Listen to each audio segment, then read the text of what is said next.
time for Joan Esposito. Live, local, and progressive. Joan, as always, exceptional work from you from, your TV days all the way up to today. You're truly exceptional, and thanks for this great show you have. It's time for Joan Esposito on WCPT 820, Chicago's Progressive Talk. Okay, thanks for joining me this Monday, March 31st. Another week in paradise. There's a lot going on, as always and forever. Before we get into that, though, I want to talk about how what's going on with the rest of the world.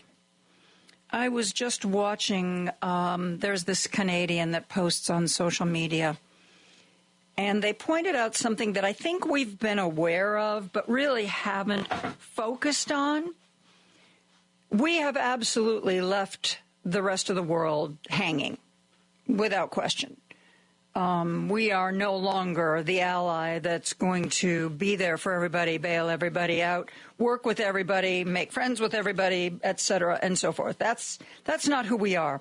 And frankly, even if Donald Trump went away tomorrow, and if J.D. Vance turned out to be somebody other than who I think he is, the damage is done.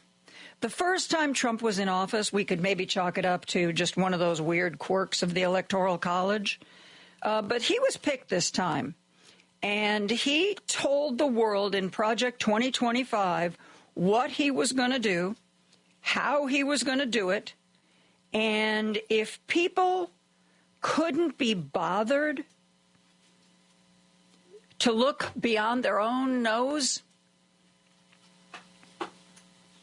the girl, the young woman in Texas who, she wanted free in vitro fertilization so badly that even though she thought Trump was a bad man, she voted for him. And now not only does she not have free in vitro fertilization, she doesn't have a job because she worked for the Park Service. And if she had spent 15 minutes making note of the fact that when he was in office the first time, he lied to the people after he was elected. He lied more than 30,000 times. She might have thought, I love free in vitro fertilization, but I have a feeling that this guy is maybe just saying that to get elected and he doesn't really mean it. Yeah, think? I digress. So the rest of the world has pretty much written us off. But they haven't just written us off for now. They are making alliances, making agreements. They are basically forming this whole conglomeration of people who believe in democracy, people who believe in Western values, and they're making deals. The United Kingdom cutting deals, political deals with India.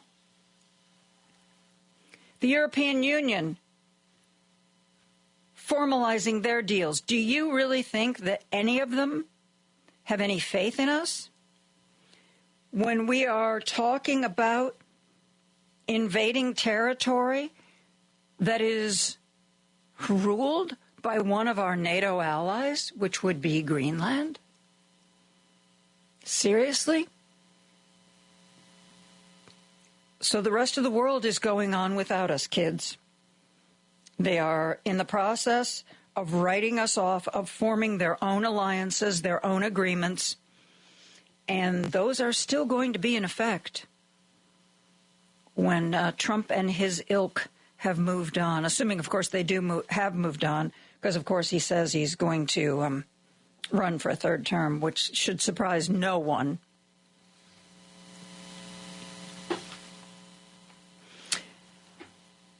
So, the rest of the world isn't just disgusted and moving on without us. They think we are ridiculous. They think we're ridiculous. And you know what? A lot of us think we're pretty ridiculous, too. I want to share with you 3 things that I saw on social media over the weekend. Oh, God. Remember how I played for you that Tracy Ullman sketch from her show that was about sexual assault and rape? And it is her as a policeman interviewing a white male businessman who's trying to report that he was, mugged or robbed. And the conversation is pulled perfectly from the sort of conversations that take place with lawyers around a rape case. And when it is a woman police officer talking to a white male who's trying to report a crime, the absurdities of the way a rape victim is questioned becomes so apparent. Well, Tracy Ullman is showing us the absurdity of our ways yet again. In this clip, she is a major general of the British Army. Okay?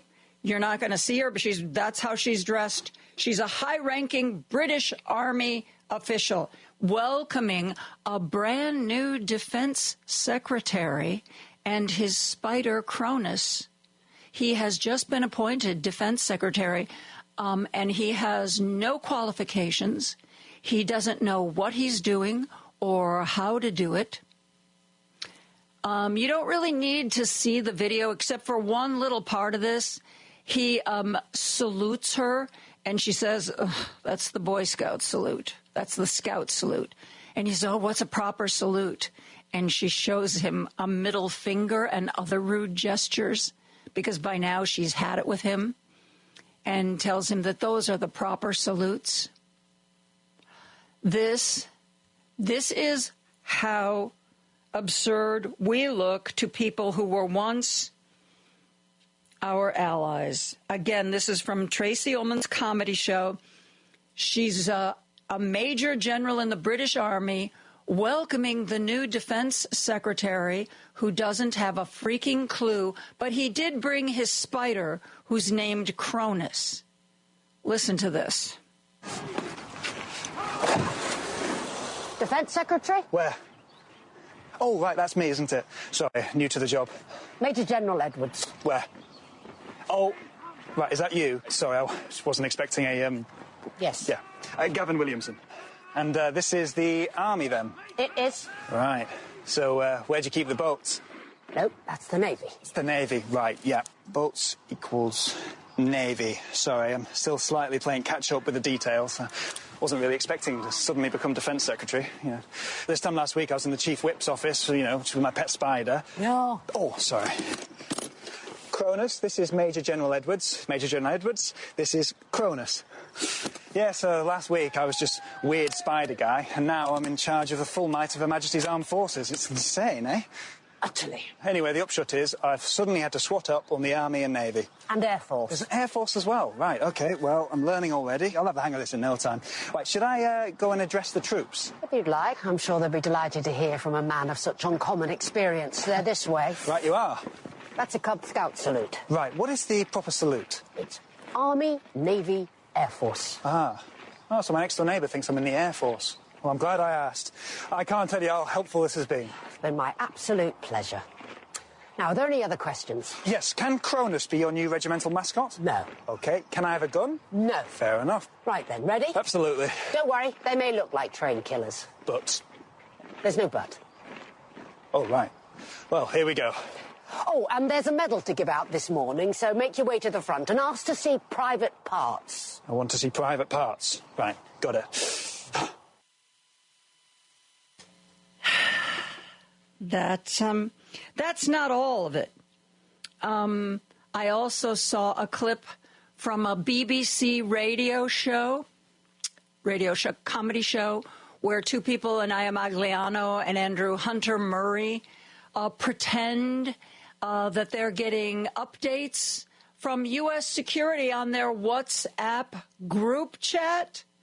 Yeah, we are just a wonderful source of comedy these days. Listen to what they put out on BBC Radio. Oh, hang on, sorry. Just another message in the U.S. National Security Neighborhood group chat. Please, can people stop parking their tanks on Russia-Ukraine border? It's becoming a rat run for local residents. If you do not have a parking permit, your tank should be in the clearly marked bays in Belarus. Oh, that's you, Anya. What have you got? Oh. OK, it looks like a two-factor authentication code. Oh. XZ37A9B. Oh, sorry, my mistake. Elon Musk has added one of his children to the group chat. Yep. And not only is the rest of the world laughing at us, those of us who are still capable of it are laughing at ourselves. There is an HBO show that Conan O'Brien does. It's on HBO Max. I guess that's the same thing now.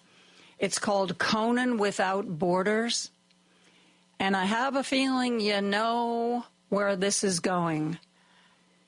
Conan O'Brien made a trip to Greenland to see if he, ahead of the U.S. government, could buy Greenland. And again, everything you're going to hear, you don't really need to see the video, except at the very end, you'll hear him hammering. That is him hammering a for sale sign in the ground of Greenland. Listen to Conan O'Brien. Hello, I'm here to buy your country. I'd also like that scarf. Oh, yeah? You could throw that in on the deal. This is 120,000 US dollars. Do we have a deal? No. This is harder than I thought it was going to be. I'd like to change the hat you're wearing now for this hat. Make America Greenland also.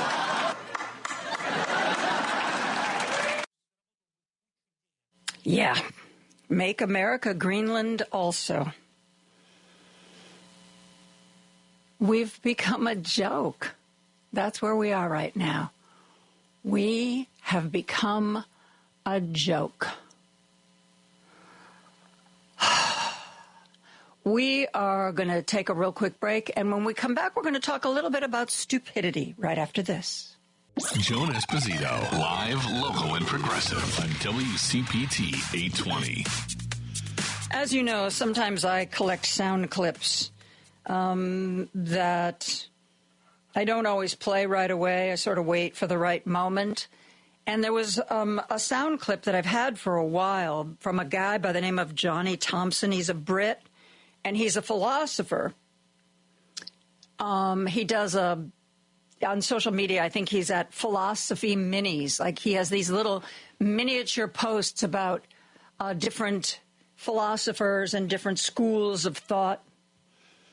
And I thought maybe this was too in the weeds, so I was holding it. But this weekend, a couple of days ago, Charlie Sykes, in his To the Contrary newsletter, his Substack, wrote about Bonhoeffer. And the soundbite from Johnny Thompson is about Bonhoeffer. Bonhoeffer, by the way, was murdered in 1945 by the Nazis. But he wrote about the difference between stupidity and malice, or as Johnny Thompson puts it, the difference between stupidity and evil. Bonhoeffer wrote, "Stupidity is a more dangerous enemy of the good than malice. One may protest against evil. It can be exposed and, if need be, prevented by use of force. Evil always carries within itself the germ of its own subversion, in that it leaves behind in human beings at least a sense of unease. But against stupidity, we are defenseless. Neither protests nor the use of force accomplish anything here. Reasons fall on deaf ears. Facts that contradict one's prejudgment simply need not to be believed. In such moments, the stupid person even becomes critical, and when facts are irrefutable, they are just pushed aside as inconsequential, incidental. In all this, the stupid person, in contrast to the malicious one, is utterly self-satisfied and, being easily irritated, becomes dangerous by going on the attack. For that reason, greater caution is called for when dealing with a stupid person than with a malicious one. Never again will we try to persuade the stupid person with reasons, for it is senseless and dangerous. From Dietrich Bonhoeffer, published in a book called Letters and Papers from Prison. Like I said, he was murdered in 1945 by the Nazis. A long time ago, I saved this clip from British philosopher Johnny Thompson, who explains the same idea in today's language, in a way that I think is really understandable. And since Charlie Sykes put Dietrich Bonhoeffer in the news, I say it's a great time to play Johnny Thompson talking about evil versus stupidity. Listen to this. It's said that debating an idiot is like playing chess with a pigeon. They'll knock over the pieces, they'll crap on the board, and they'll fly back to their flock and claim victory. It's funny and insightful, but according to the theologian Dietrich Bonhoeffer, it's also deeply worrying. Because for Bonhoeffer, stupidity is far more concerning than evil. There are evil people in life. There are murderers, cheaters, and liars, but they are not the greatest threat. Because once something is known to be evil, the good of the world can rally to defend and fight against it. When we know somebody is bad, we know how to take a stand. And so, as Bonhoeffer put it, evil always carries within itself the germ of its own subversion. Stupidity, though, is a different problem, and we cannot so easily fight it for two reasons. The first is that we are much more tolerant of it as a society. We do not take stupidity that seriously. We do not attack somebody for not knowing a thing. The second reason is that the stupid person is a slippery one. Like a pigeon playing chess, they are not open to either reason or debate. And so for Bonhoeffer, stupidity is far more dangerous because it is a weapon that evil people can often use. Because evil people find it hard to take power themselves, they will need stupid people to do their work for them. A stupid person can be guided, steered, and manipulated to do any number of things, and history teaches us that stupidity does not mean you cannot be powerful. Evil is a puppet master, and it loves nothing so much as a powerful idiot. There you go. Some things to think about. I know that a lot of people are always saying, you can't call the MAGA people stupid because otherwise you'll never get them back. Well, the hardcore MAGAs, kids, we're never getting them back. They're going to go to their graves, MAGA. And the people who are supposedly convincible, if they don't see what's going on in this country right now and think to themselves, I made a mistake in how I voted, or I'm going to have to get out there and do something like this Saturday, April 5th, there's a huge women's march in Washington, D.C., protesting Trump and Elon. There's a Planned Parenthood protest right here, scheduled for April 2nd. If you are somebody who voted for Trump and is having buyer's remorse, if you are somebody who sat home and didn't vote at all, and you see this country going down the tubes and you can't seem to work up any enthusiasm about it, I have no words for you. But I think we need to be very careful. I think there's a real good point here from Mr. Bonhoeffer, and that's the really diehard MAGAs. You're not going to reason them out of their thinking. They either have to come to a realization on their own, or I think they're going to be lost forever. I don't think it's the kind of thing where if you just had the right argument, if you just had the right fact, if you just had the right tone of voice, if you could find common ground, oh, we both like dogs, let's use that as a starting point. I don't think that's going to do it. I don't think that's going to do it. And I think the point that Charlie Sykes is making and Johnny Thompson is making is that this kind of blind stupidity is very, very dangerous. This kind of echoes a similar thought that was in The Tyranny of the Minority, that book I was telling you about, Tyranny of the Minority, where they look across recent history at other countries who've temporarily or permanently lost their democracies. It's not the Donald Trumps. It's the Mike Johnsons. It's the Marjorie Taylor Greens. It's the people, it's the Nancy Maces. It's the Elise Stefanik's. It is people who know better, but feel that they have to act in what they perceive as their own best self-interest. Those are the people that permit the downfall of democracy.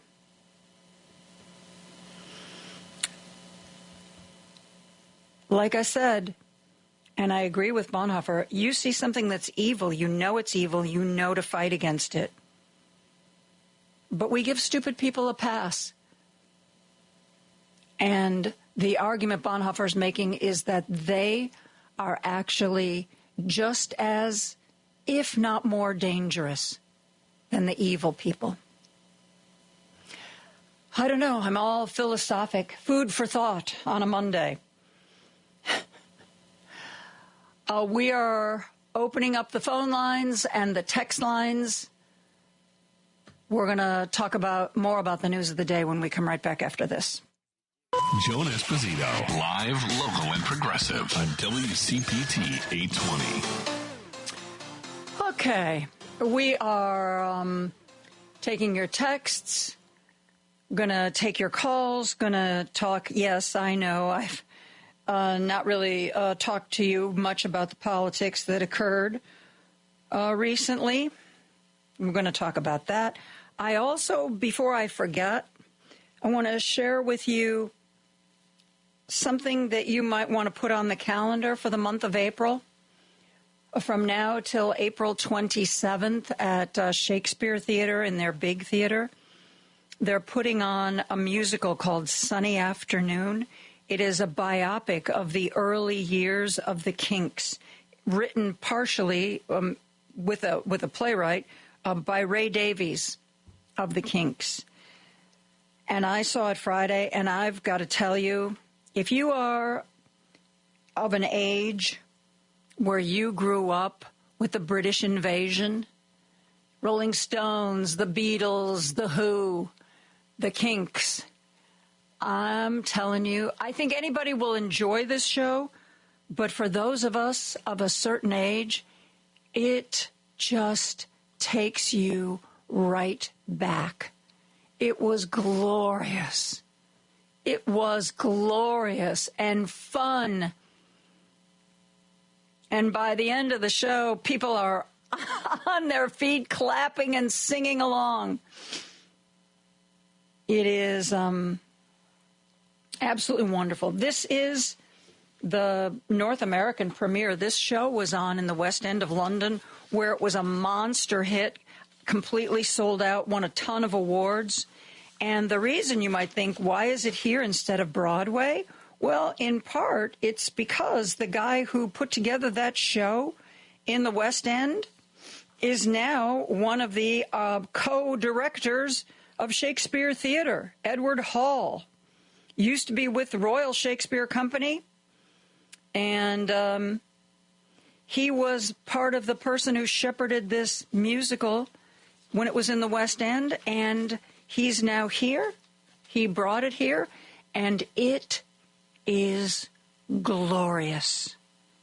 It is glorious. If you need 2.5 hours to forget about the rest of the world and all the problems, I recommend Sunny Afternoon.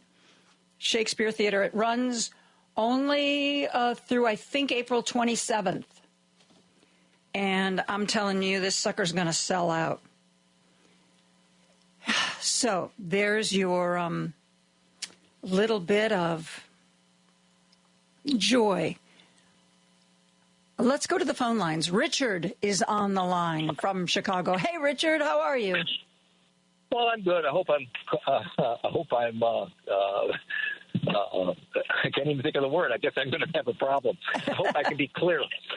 Yeah, I'm sorry. I mean, it's just so much overwhelming stuff. But when you talk about ignorance, I think that is really the essence of our problem. But why are we ignorant? And I was thinking that if you watch a football game, the programs that come on and explain, the ridiculous things that are happening on the field in depth, there's more coverage of sports in depth than there is in what's going on at the current time. You make a really good point, because they don't just point out what just happened, they give context. Yes. and I think I may have been on before. I mean, I hate when people say that, but I point out there's a book called Profiles in Ignorance by the satirist. Suddenly I can't remember his name, and I'm getting old. But it talked about how for the last 40 years, how could a Sarah Palin? I mean, they lost, of course, but the way they were treated with kid gloves, as Reagan was.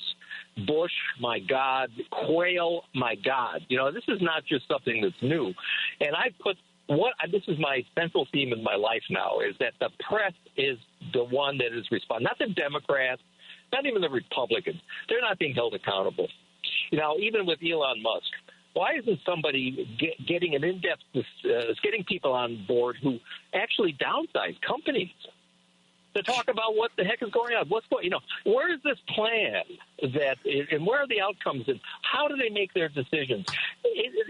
We're not getting informed, and now it's not going to get everybody, of course, to get online or understand it, but there's none. There's no chance if you're a reasonable person for you to reflect on what's going on. Yep. It's all like someone's dog bites man, whatever that old adage is.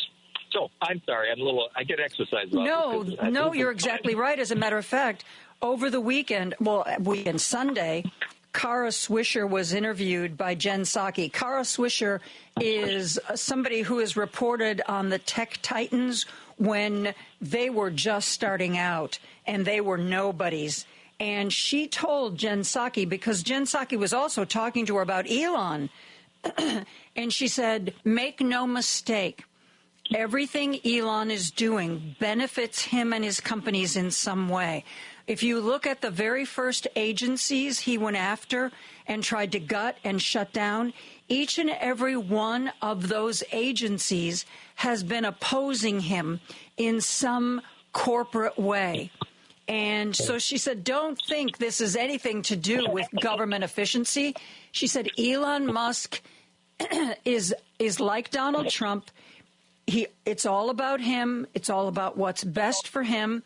And he's got this cover of, I'm going to make government more efficient. But it just so happens I'm going to go after all the agencies that have thwarted either my company's practices or my company's growth in some way.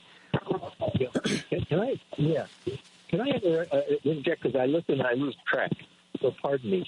But let's take the topic of Agenda 2025. Everybody talks about this as, what's happening. And Trump says he doesn't know what it is. And it's exactly what's going on. Where's an explanation of really what's going on? Where is that all tied together?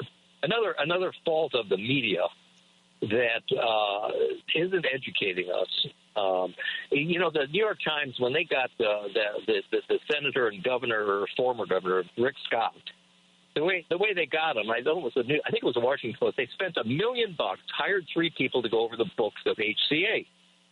They're the ones who they did an investigative reporting. And that's what brought that guy down, although then he becomes the senator of Florida and for Florida and the governor.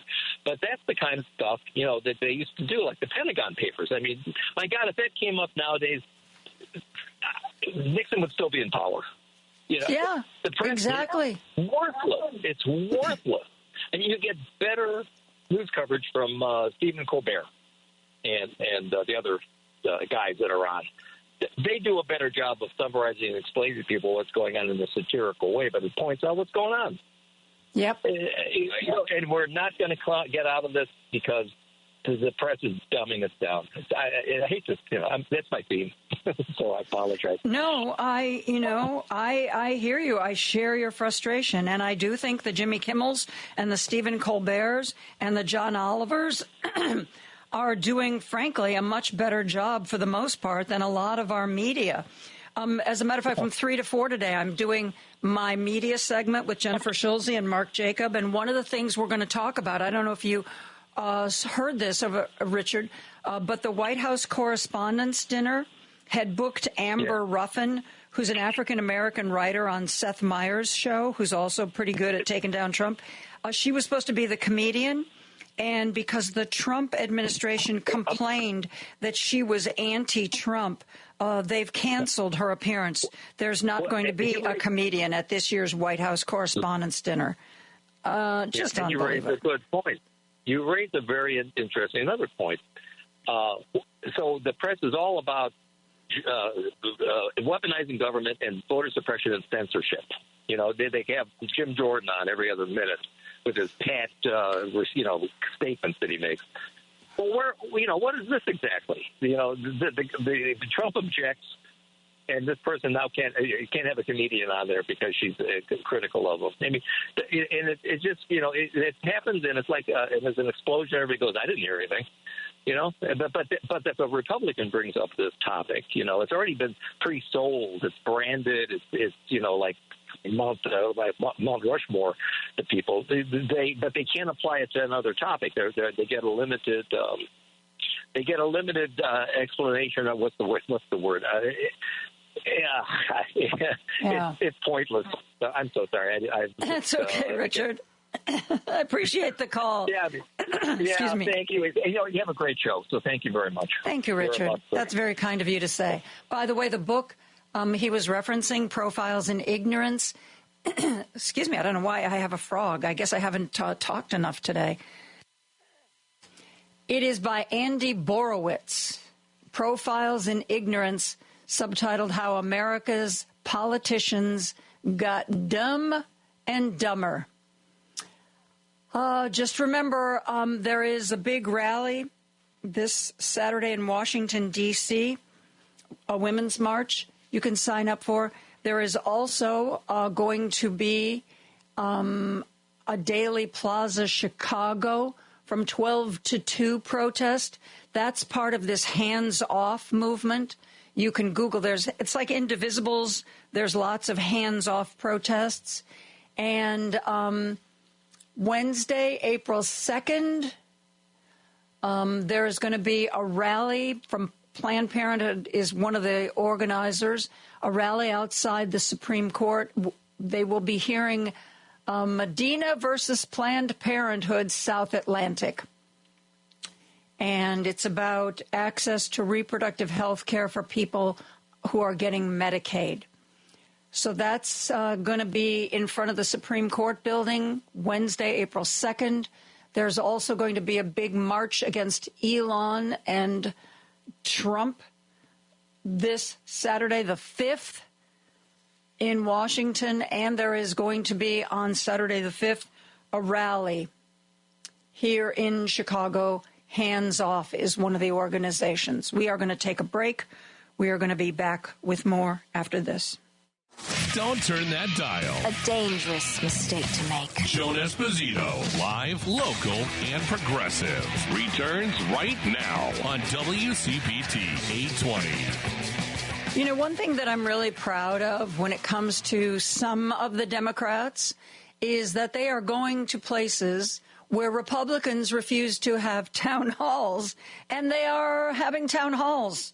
Maxwell Frost and Chris Murphy, Bernie Sanders and AOC have been traveling around the country. Well, Tim Walz was in Texas last week, sharing the stage with Beto O'Rourke.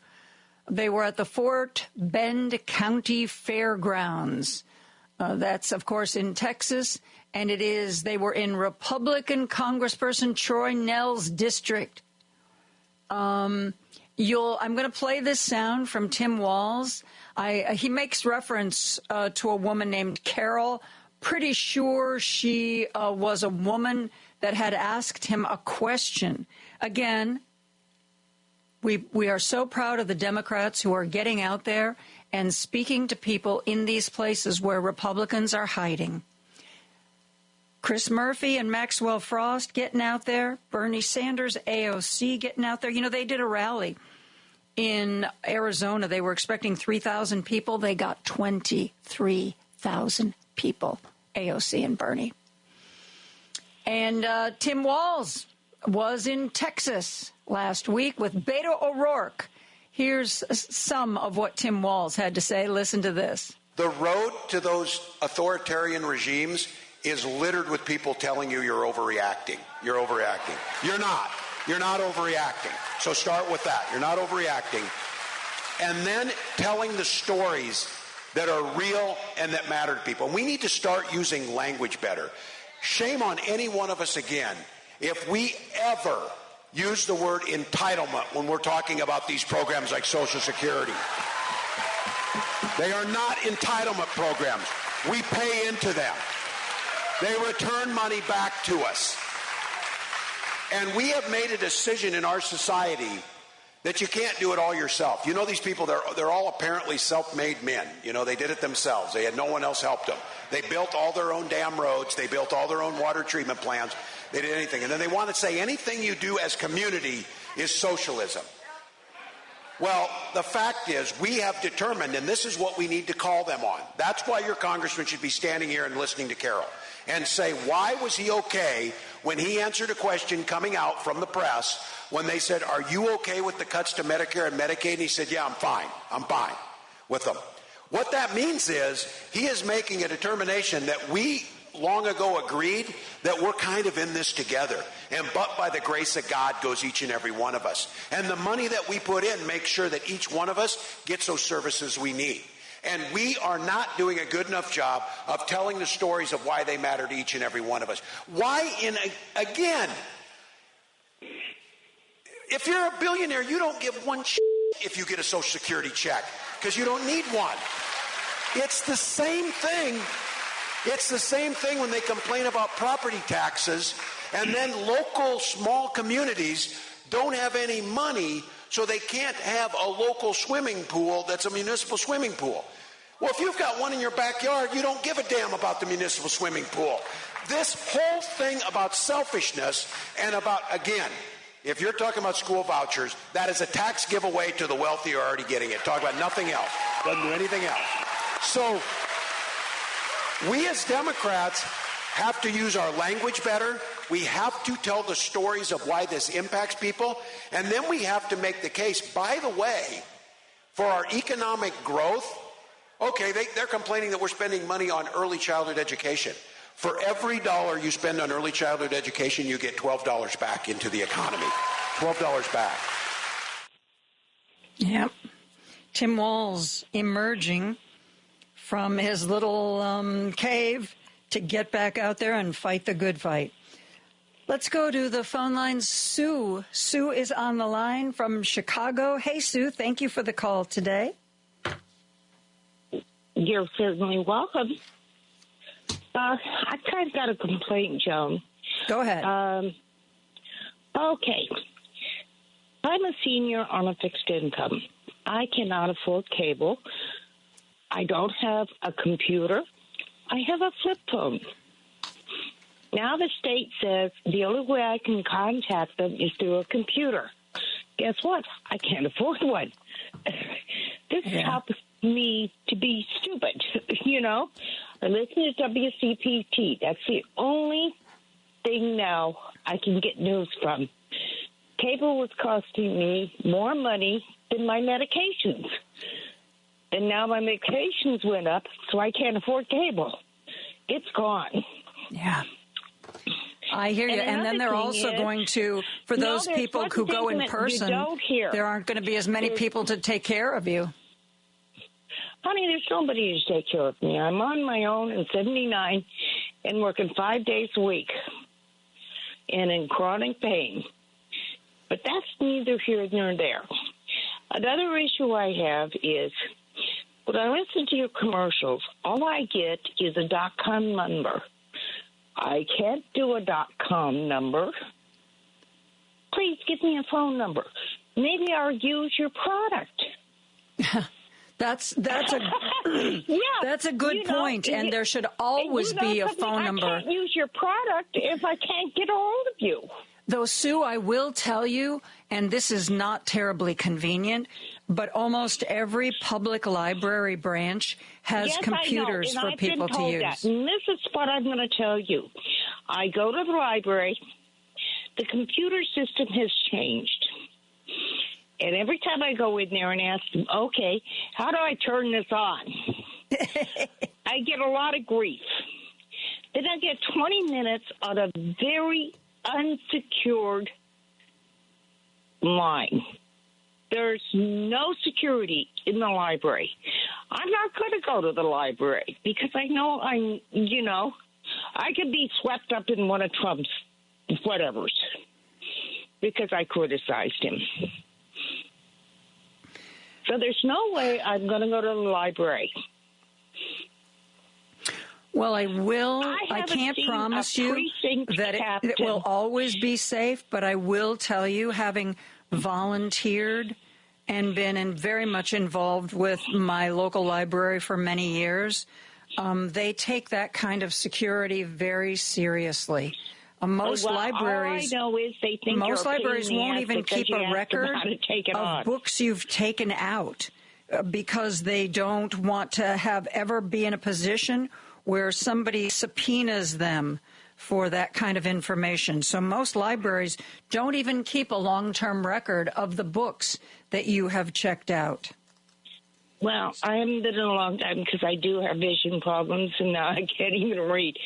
But it's just a matter of, again, when you go to the library, some of those people are not very nice at all, and they don't really care. Well, I'm sorry to hear that, Sue. I'm very sorry to hear that, but you make a good point. Experience more than once, and so, I'm not going to go to .com, and I'm not going to go on Facebook or Blue Skies because I'm sure I'll be arrested any moment because I am so really mad. And the only thing I have is my vote. I'm one person with one vote now. God only knows what I'm going to have to do because I'm divorced. And I'm going to have to jump through a few hoops to make sure my vote counts. I'm ready for that. Well, I thank you for the call. I got to move on. I'm running out of time, and I'm trying to get to other callers. I wish you the best, and I hope our management is a lot of the commercials that we air, we don't originate, so we can't always make sure that there is a phone number. But that's a really good point. Somebody else just texted in the march in Washington, April 5th. I keep saying it's a women's march. There is going to be a women's march, but this march is not a women's march. It is open to everybody. Everybody. It's going to be in every state. There's going to be a protest, and there's going to be a big one in Washington. Just take those words, women's march, away and throw them in the wastebasket. It's going to be for everybody. Okay, we are running short on time. Dave from Hoffman Estates is on the line. Hey, Dave, go ahead. Hey, Joan, real quick kind of stuff. That Amber Ruffin, she's also on that news show on CNN with Roy Wood Jr. Oh, is she on that one? Yep. Mm-hmm. Her and Michael Ian Black are, like captains, and they're very smart people, too. And I was watching, I don't know, it might have been Manu Raju or whatever, but the guest he had, on Sunday morning, he got talking, and the man said, I believe Trump had campaigned saying on black jobs. He said he just took a black job now by refusing her to go to to the correspondence dinner now. Yeah.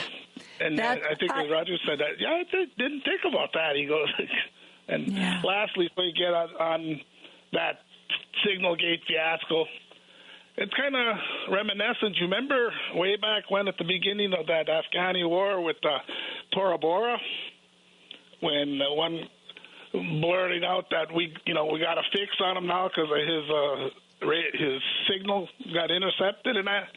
And after Bin Laden heard that, after that he only went the old style with couriers and runners with the information. Yeah, it doesn't take a genius to know that an unsecured phone is an unsecured. Somebody else waiting. Thanks, Dave. Joan. Appreciate it. Paul's on the line from Seattle. Paul, we only have about a minute left, but I wanted to get you on the air today. Yeah, just real quick. Supreme Court defined what an entitlement is in a case in 1970. Social Security and Medicare are not entitlements. They are earned benefits. The definition of an entitlement, as the court determined, was that entitlement is a government benefit and to which the beneficiary, the recipient, does not pay directly. You may pay through your taxes, but do not pay directly, but is entitled to through the criteria of the application process. So, yes, welfare, even Medicaid is an entitlement, but so are things like military contracts and subsidies that companies like Elon Musk apply for are entitlements. So, but just to wrap up, I wanted to say about, because we hear all this about defunding Planned Parenthood. Well, Planned Parenthood is not a line item on the federal budget. Planned Parenthood comes under the umbrella of approved Medicaid providers, of which there are, 4,000. There are 5,000 hospitals in this country, and about 4,000 of them take Medicaid. Yeah, so which is why, if they really do crush Medicaid, hospitals in rural areas are going to go out of business. It's gonna be a nightmare, and it's coming. Yep. It's coming.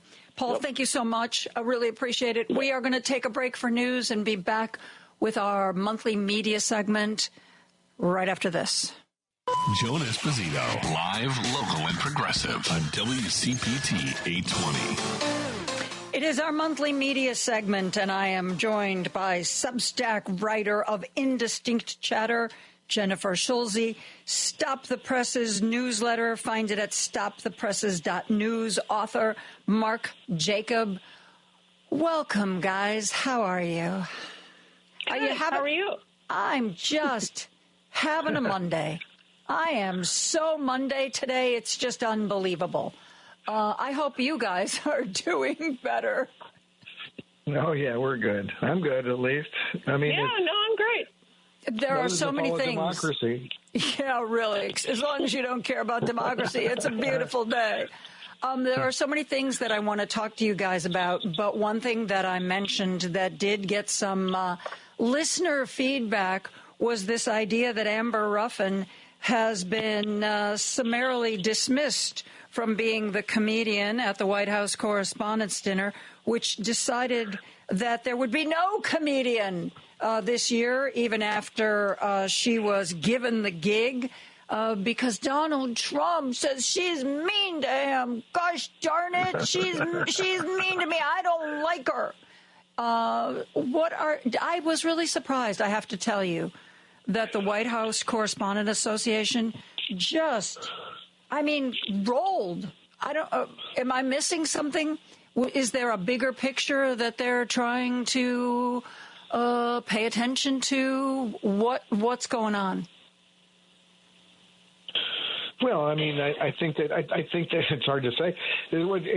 I think that it's fair to say that they realized that having a comedian mock the president was not going to go over well with Trump. He doesn't like to be mocked. And, in past years it was considered all in good fun, but there's no good fun anymore. And So I think they made it just too stupidly, though. They hired somebody, announced her, and then, then fired her, and which makes it seem as if they're just kind of folding to, Trump's desires. And it's unclear whether he's going to show up or not. I bet he doesn't. But they also would probably like to get some Republicans to show up because the point of the thing supposedly is for the press and the politicians to, have a night hobnobbing and not being adversarial.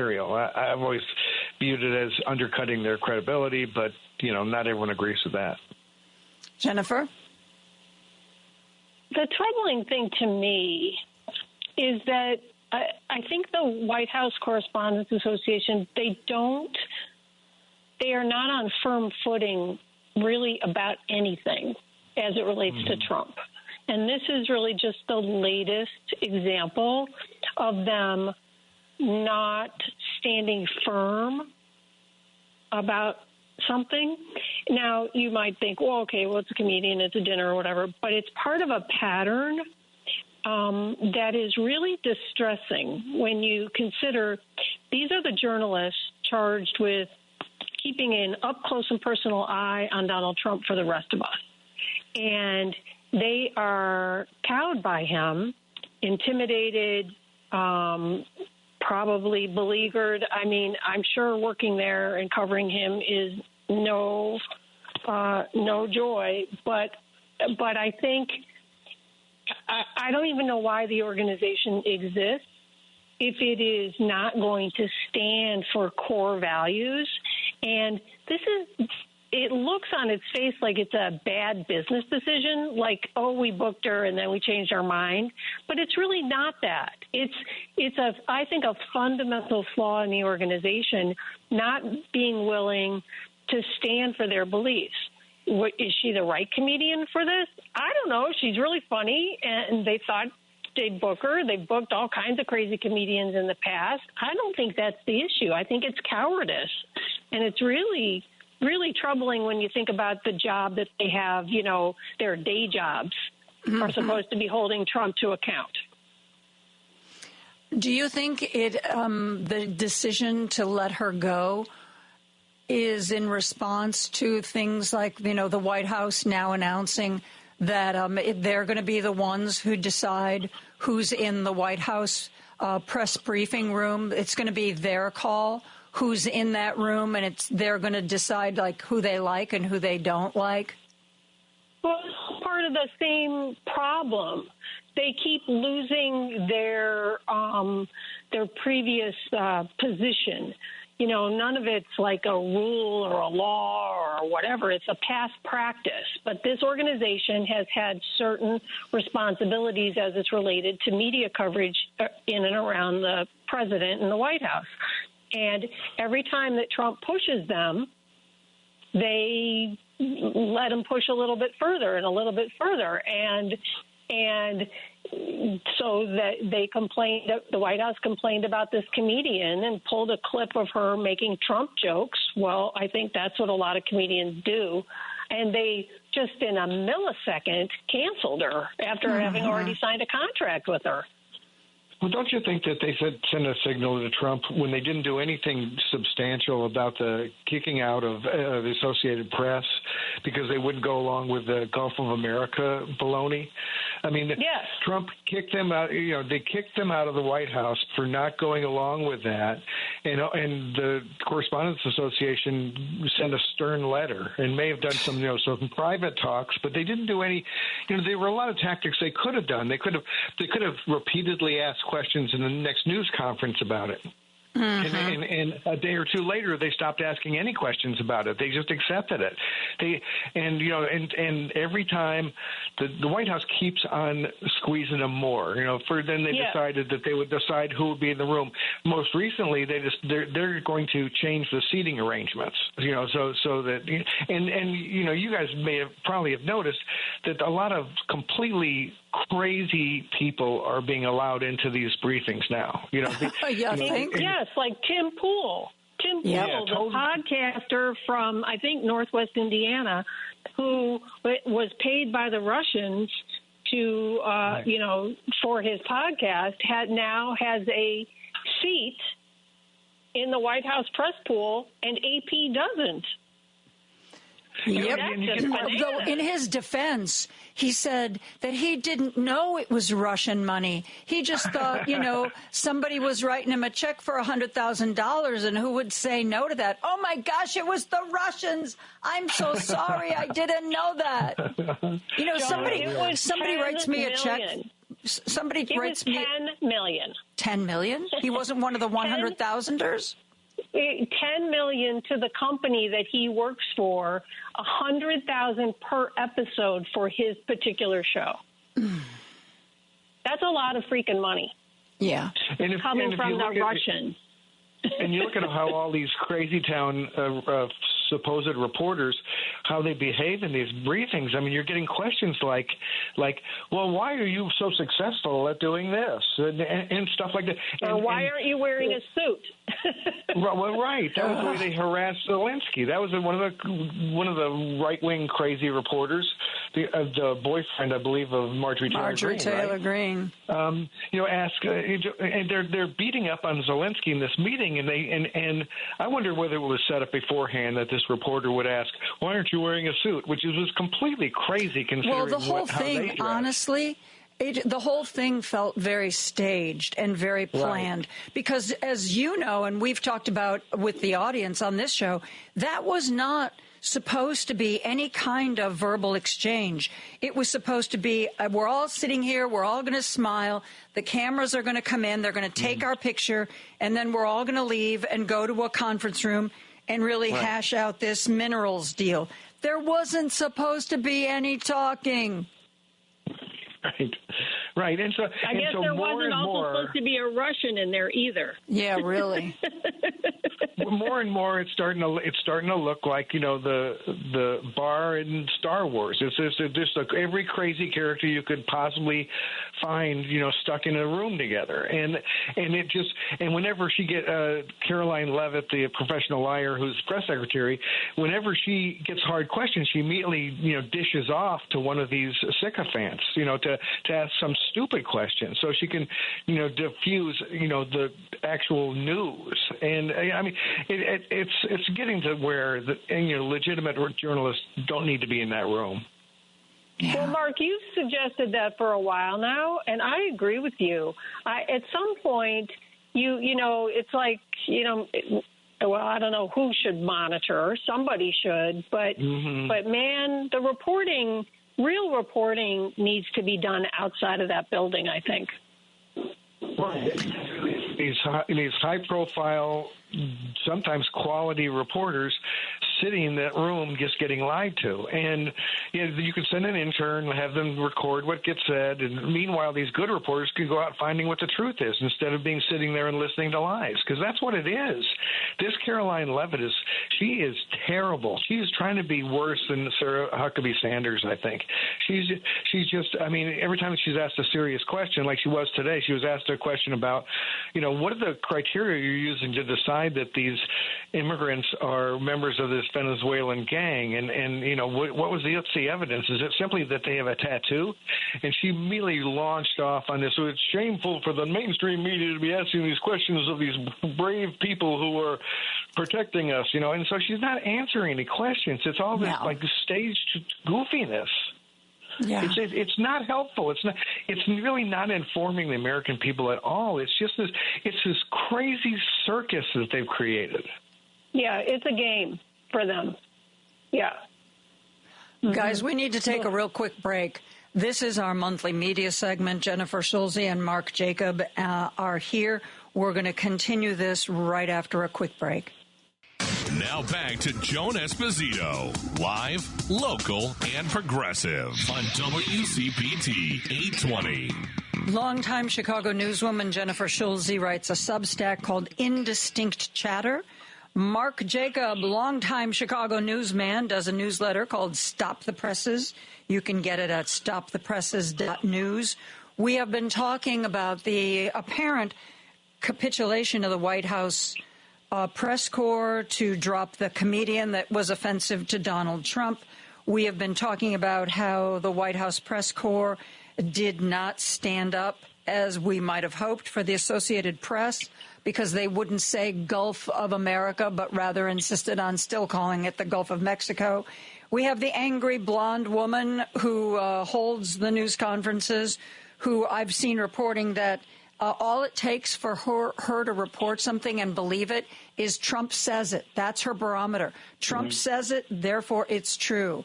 Now, I'd like to point out what I think is an example of somebody in the reporting business, in the journalism business, who is really doing it right morally and ethically, and that is Jeffrey Goldberg, the editor-in-chief of the Atlantic Monthly magazine, the guy who was inadvertently included in the Signal chat where Pete Hegseth said, yeah, this is what we're going to bomb. Here's when we're going to bomb it. Here's who's going to bomb it and the kind of ordnance they're going to use, et cetera, and so forth. By the way, The Guardian is reporting today that more Republican voters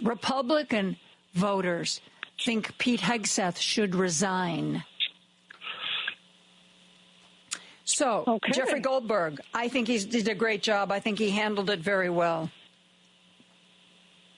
I agree. It was quite a story, and boy, a lot of issues at play there. Do you stay on the chat? Do you not? Do you get off it and report it? How do you report it? I think the first couple of days they did it beautifully by telling the story, and then when Trump and Hegseth came out with all these denials about what the content of the post said, the next day they followed up with the verbatim, showing that, of course, that Trump, Hegseth, Waltz, they had all lied. I hope that I hope the reporters keep on it, because this is one of those kind of stories that should, in a normal world, get continuous coverage, because it is really serious.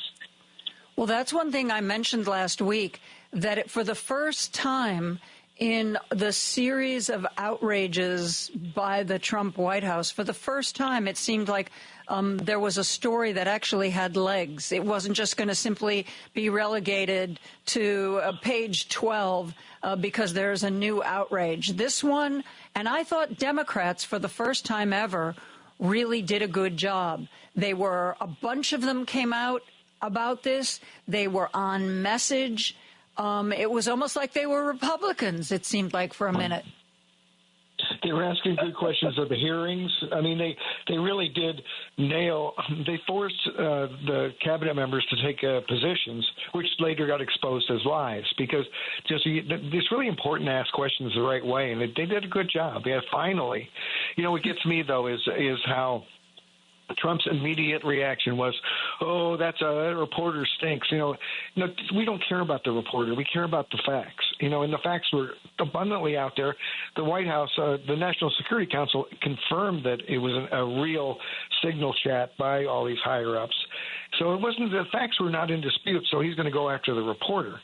And I thought it was really the way the story was written. If you haven't read the story yet, read the stories, because they're so well written, and you understand how this guy is just a reporter, and suddenly he gets an invitation to join this high level national security discussion. I mean, it's crazy, and he thought maybe he was being entrapped, because the right wing likes to do that. They like to try to trick people into saying bad things, and then they try to, so they do these dirty tricks like that. So he thought it was a dirty trick. In fact, according to the story, he kind of thought it was until he sees them discussing how they're going to, attack the Houthi rebels, and then an hour or so later, he gets reports that they did exactly what was in that discussion. So he then says, "Wow, this could be real," And the real, I think it's also interesting is how Trump seems very disturbed by the fact that Mike Waltz had Jeffrey Goldberg's phone number in his phone. And Waltz has tried to pretend that wasn't the case, that it was just somehow stuck in there. No, it was sucked it up. His phone sucked it up. That was how he described how he got Jeffrey Goldberg's number. And I don't know, maybe he's got a special phone that has a sucking feature, but my phone doesn't have that.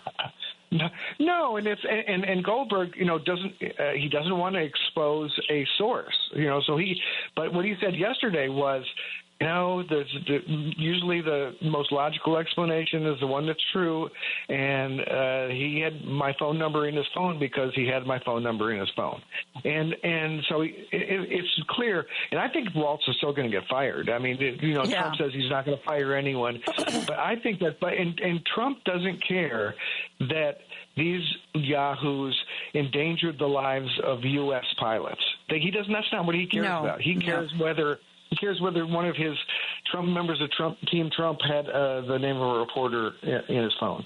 Well, and also when reporters asked him whether or not he was going to fire Hegseth, did you see his response? He looks a little confused. He goes, well, Hegseth, no. I thought Mike Walls apologized for this, didn't he? Go on TV and apologize and say it was his fault. He's got this attachment to Hegseth that is just unbelievable. And now, of course, there's also the news that Hegseth invited his wife, a former Fox producer, to sit with him in classified meetings where classified high-level discussions were taking place. Yeah, honey, come over here. You sit right by me. Okay. Hi, guys, everybody. This is my wife. I'd like you to meet her. She's terrific. No security clearance, but she's terrific. There you come on. You're just getting technical. I want to point out that I think the story has legs, but it has already clearly broken through to the public, which is hard to do in the fire hose of Trump happenings. But when you see the polling that's come out in the last couple of days about Signalgate, the number of people who are aware of it and are angry about it is pretty substantial. There's a YouGov poll that says 74% of Americans, including 60% of Republicans, think that this is a very serious security breach. So I am heartened by the fact that, in this world where we don't all see the same news and we don't all believe the same facts, this might be one of those things where, despite what Trump says, maybe more Americans are united in saying, okay, we know about this, and this is bad news, guys. And that doesn't happen that often with Trump. No, it doesn't. And what do you guys think? Why do you think Hegseth is so protected? Do you think it's? I have a theory that Trump likes to say somebody's from Central Casting, that they look the part, and and Hegseth looks like this, this brash war fighter. I think to Trump. But do you have other theories for why he's protecting Hegseth? I have a theory. My own theory, but I have heard one that I think is probably a good one, and that is that Trump intentionally hires people who are indebted to him, and so that he has something over on them. And so it's like he doesn't hire people that are challenging to him. They're weaker than he is, and I think and so the fact that all these folks are unqualified, that's obviously intentional, and it makes they owe their jobs to Trump in a way that frequently I don't think is the case. A lot of people who have worked in government in the past come from really prestigious situations and are not as indebted. It's a different relationship with the commander-in-chief, and I think that might be part of it with these yahoos, including Hegseth. And I also think that Donald Trump admires Hegseth's pugnacious nature, the fact that he's apparently taking a page also out of the Roy Cohn playbook, where you just double down, you yell, you tell people it's not true, even if it's obviously true, just like Donald Trump does. And I think he sees that in Hegseth and admires that in Hegseth. I think, everybody was talking about how J.D. Vance was a mini-me for Trump. I think if you want to find a mini-me for Trump, you find it in Hegseth, in Pete Hegseth. He acts and he expounds just like Trump. And as you say, he's beholden to Trump. I thought it was interesting. Kara Swisher was talking with Jen Psaki last night about Elon Musk, and she used an analogy that I think also applies to some of these other people, that Elon Musk provides a heat shield for Donald Trump. He provides a heat shield in that he's doing what Trump wants, but if things get too hot, he can be sent on his way. And I think that's true of Donald Trump's entire cabinet.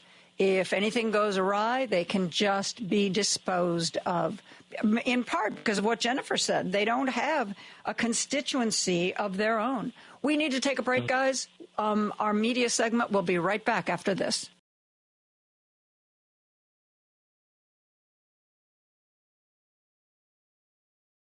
Joan Esposito, live, local, and progressive on WCPT 820. It is our monthly media segment. I am joined by Mark Jacob, who writes the Stop the Presses newsletter. You can sign up at stopthepresses.news. Jennifer Schulze writes a Substack called Indistinct Chatter. I have from time to time been quoted in Indistinct Chatter, which of course makes me think that it is just quite possibly the best Substack that you can get anywhere. But I want to ask you, this is not something that we communicated with by email about, but I was reading an article in The Guardian. The Guardian U.S., by the way, is now my great go-to paper. I do The Guardian, USA Today, which hasn't ticked me off yet, Tribune, Sun Times, Wall Street Journal. I no longer do either the WAPO or the New York Times. But I was reading an article about this professor from one of the highbrow colleges, Yale or Princeton, and how he was an expert on authoritarianism and how he had dual citizenship. So he has given up his U.S. post and gone to teach at a global institute at one of the Canadian universities. And as an aside, in the bottom of that article, it was like, oh, and by the way, Timothy Snyder did the same thing. Timothy Snyder, who is... There's another one? Timothy Snyder, you guys might know, and the audience certainly knows from his book on tyranny. He is an expert on authoritarianism, and he has decided that it is safer for him to be teaching in Canada, and that just breaks my heart. And it also worries me because Timothy Snyder is one of those people that, how do you put it, is really good at like seeing around the next corner as to what's coming. And he has decided that he is better off in Canada. Good God. I do think, well, it's three professors. It's Timothy Snyder and his wife, who are both professors at Yale, and also Jason Stanley, who is also a professor at Yale. Jason Stanley, that was the one the article was about. Yeah, and I believe they are, it's not permanent, but it is a 3-year appointment, I read, for at least one of them. So, but yeah, they all think that they will be, better off in Canada, especially given what Trump is doing to higher ed. Well, don't you think we're in danger of a giant brain drain in this country? I mean, and not just not in history circles. I mean, that's important, but in science. I mean, you're getting this disinvestment in science and medical science and all this, these things that the United States has prided itself on being, ahead of the world in. Suddenly, where there's this giant disinvestment, this surrender, and I've been reading articles about how the Europeans and the Canadians are recruiting American scientists to come. Yes, absolutely, they are, and yes. As a student of history, terrible. As a student of history, I saw that same thing happened in 1930s Germany. Where all these people fled. Albert Einstein, for example, fled, and many, many others in creative arts, in science. It was and. Do we want to see that? I mean, it's like we're getting rid of some of our most talented people. It's barbarism. It's just driving me nuts. Yeah, amen to that. And I think it's going to get worse before it gets better. And I think that, do you think there's been a lot of media attention on the law firms Trump has been going after? The ones that capitulate, like Paul Weiss, have been getting just dumped on. Scad Arps is now capitulating to Trump, saying that they'll do $100 million worth of pro bono work on causes near and dear to Trump's heart. Right. But then that we have law firms who are standing up to it. As a matter of fact, Charlie Sykes is trying to get to scadden somebody. He's trying to introduce that to our lexicon. It means basically to screw someone over is to scadden them. Good luck with that, Charlie, but I know where he's coming from. Well, the interesting thing is that part of the Skadden agreement was not only are they going to let Trump decide how they do their pro bono work, they have promised not to do any pro bono work that isn't under the company name, under the firm's name. In other words, lawyers of the firm can't do, work on the side that helps people. Everything's got to be cleared through Trump. I mean, they're really handing over their pro bono work to Trump, and it's shocking. I actually spoke at a conference at Skadden here in Chicago a couple months ago, and I was happy to do it. And then when this news came out, I wrote him a letter or an email just saying, I never would have done that if I'd known how cowardly you guys were going to act.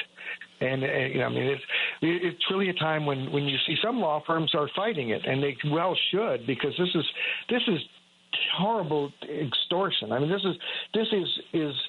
I mean, it's just this fascist intimidation that they're going to they're going to ruin businesses unless they knuckle under to the government. It just sounds like it's Soviet. It's communist. Mm-hmm. It's every tyranny you can ever think of. This is not America. This is not how a democracy behaves.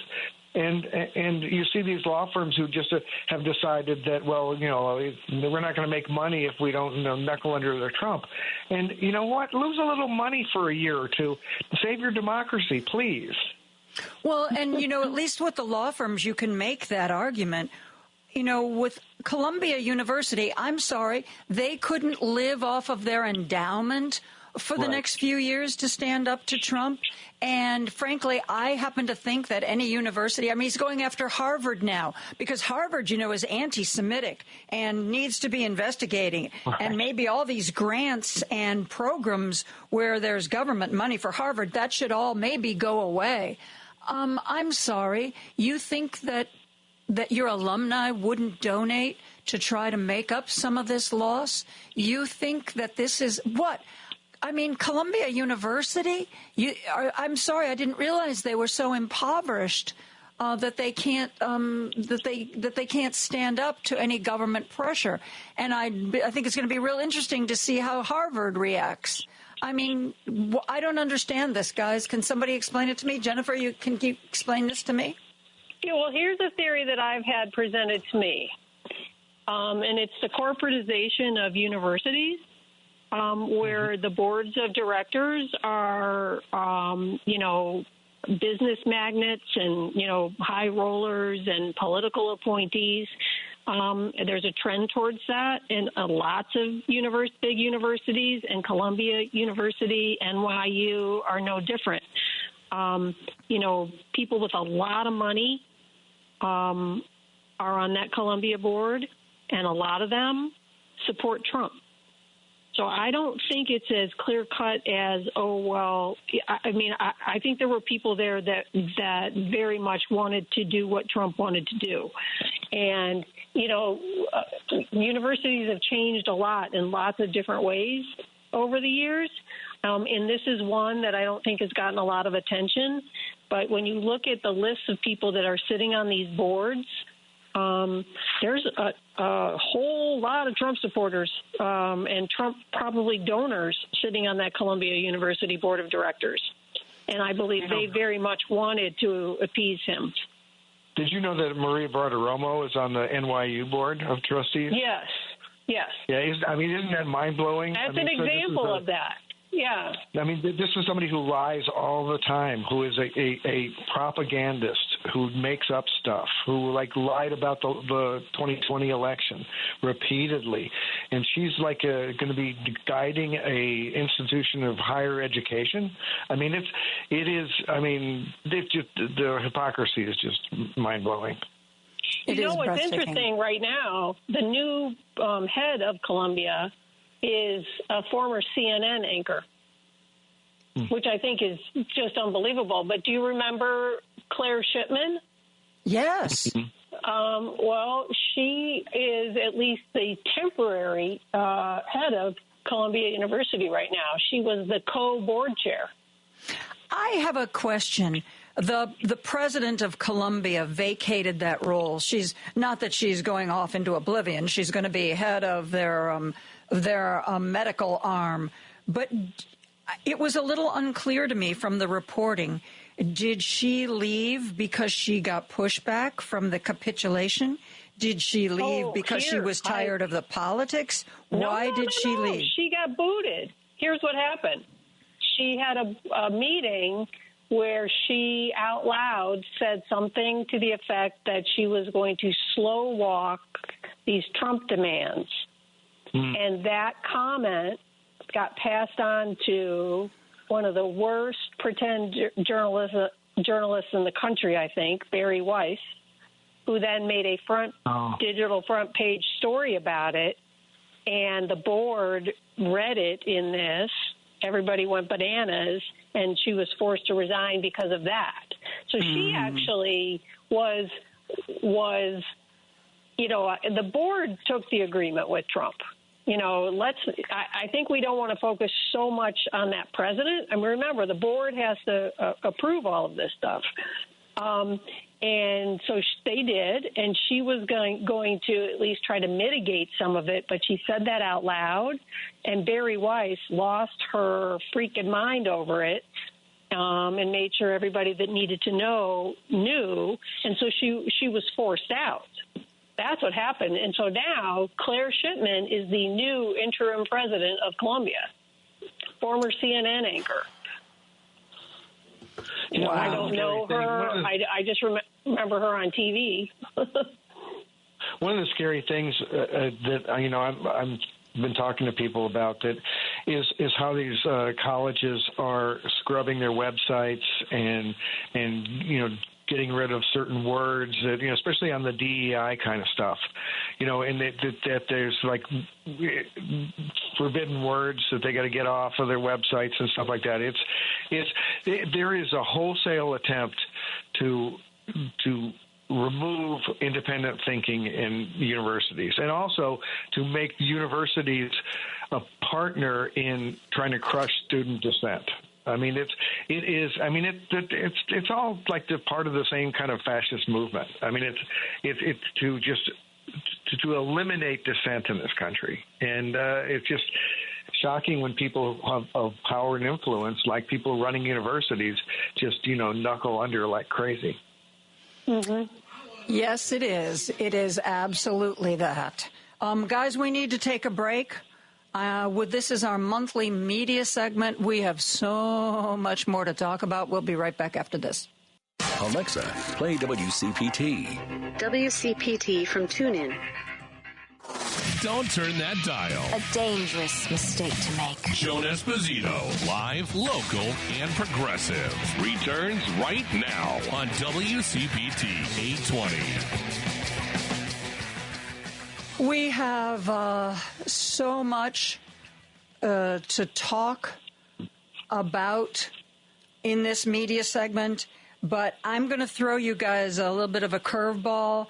You've seen it too. Apparently in May, 2 different books are going to be released that are tell-all, behind-the-scenes books about how Joe Biden was in bad shape and everybody covered for him, and it was hubris, and it was just out of bounds. One of them is co-authored by CNN anchor Jake Tapper, and I can't remember who the other book is, but they're supposed to both come out in May, and they're both going to tell the story of basically how Joe Biden had no business ever saying he wanted to run for a second term, and how everybody who knew he was not up to it covered it up. What is the value of that? And when we are in the throes of Donald Trump taking apart our country, it seems to me that is going to be, however profitable it's going to be for Mr. Tapper, it seems to me that it is going to give Donald Trump more fuel for his fire. Am I not looking at this fairly? Mark, I'll start with you. Well, I think it's concentrating on something that's like last year's news. I mean, you're right. We're in the middle of a 5-alarm fire right now. And a book about that would be a lot more relevant than a book about what happened last year. That being said, I think it's a legitimate question, whether Biden should have run for re-election. I mean, my opinion is that he shouldn't have.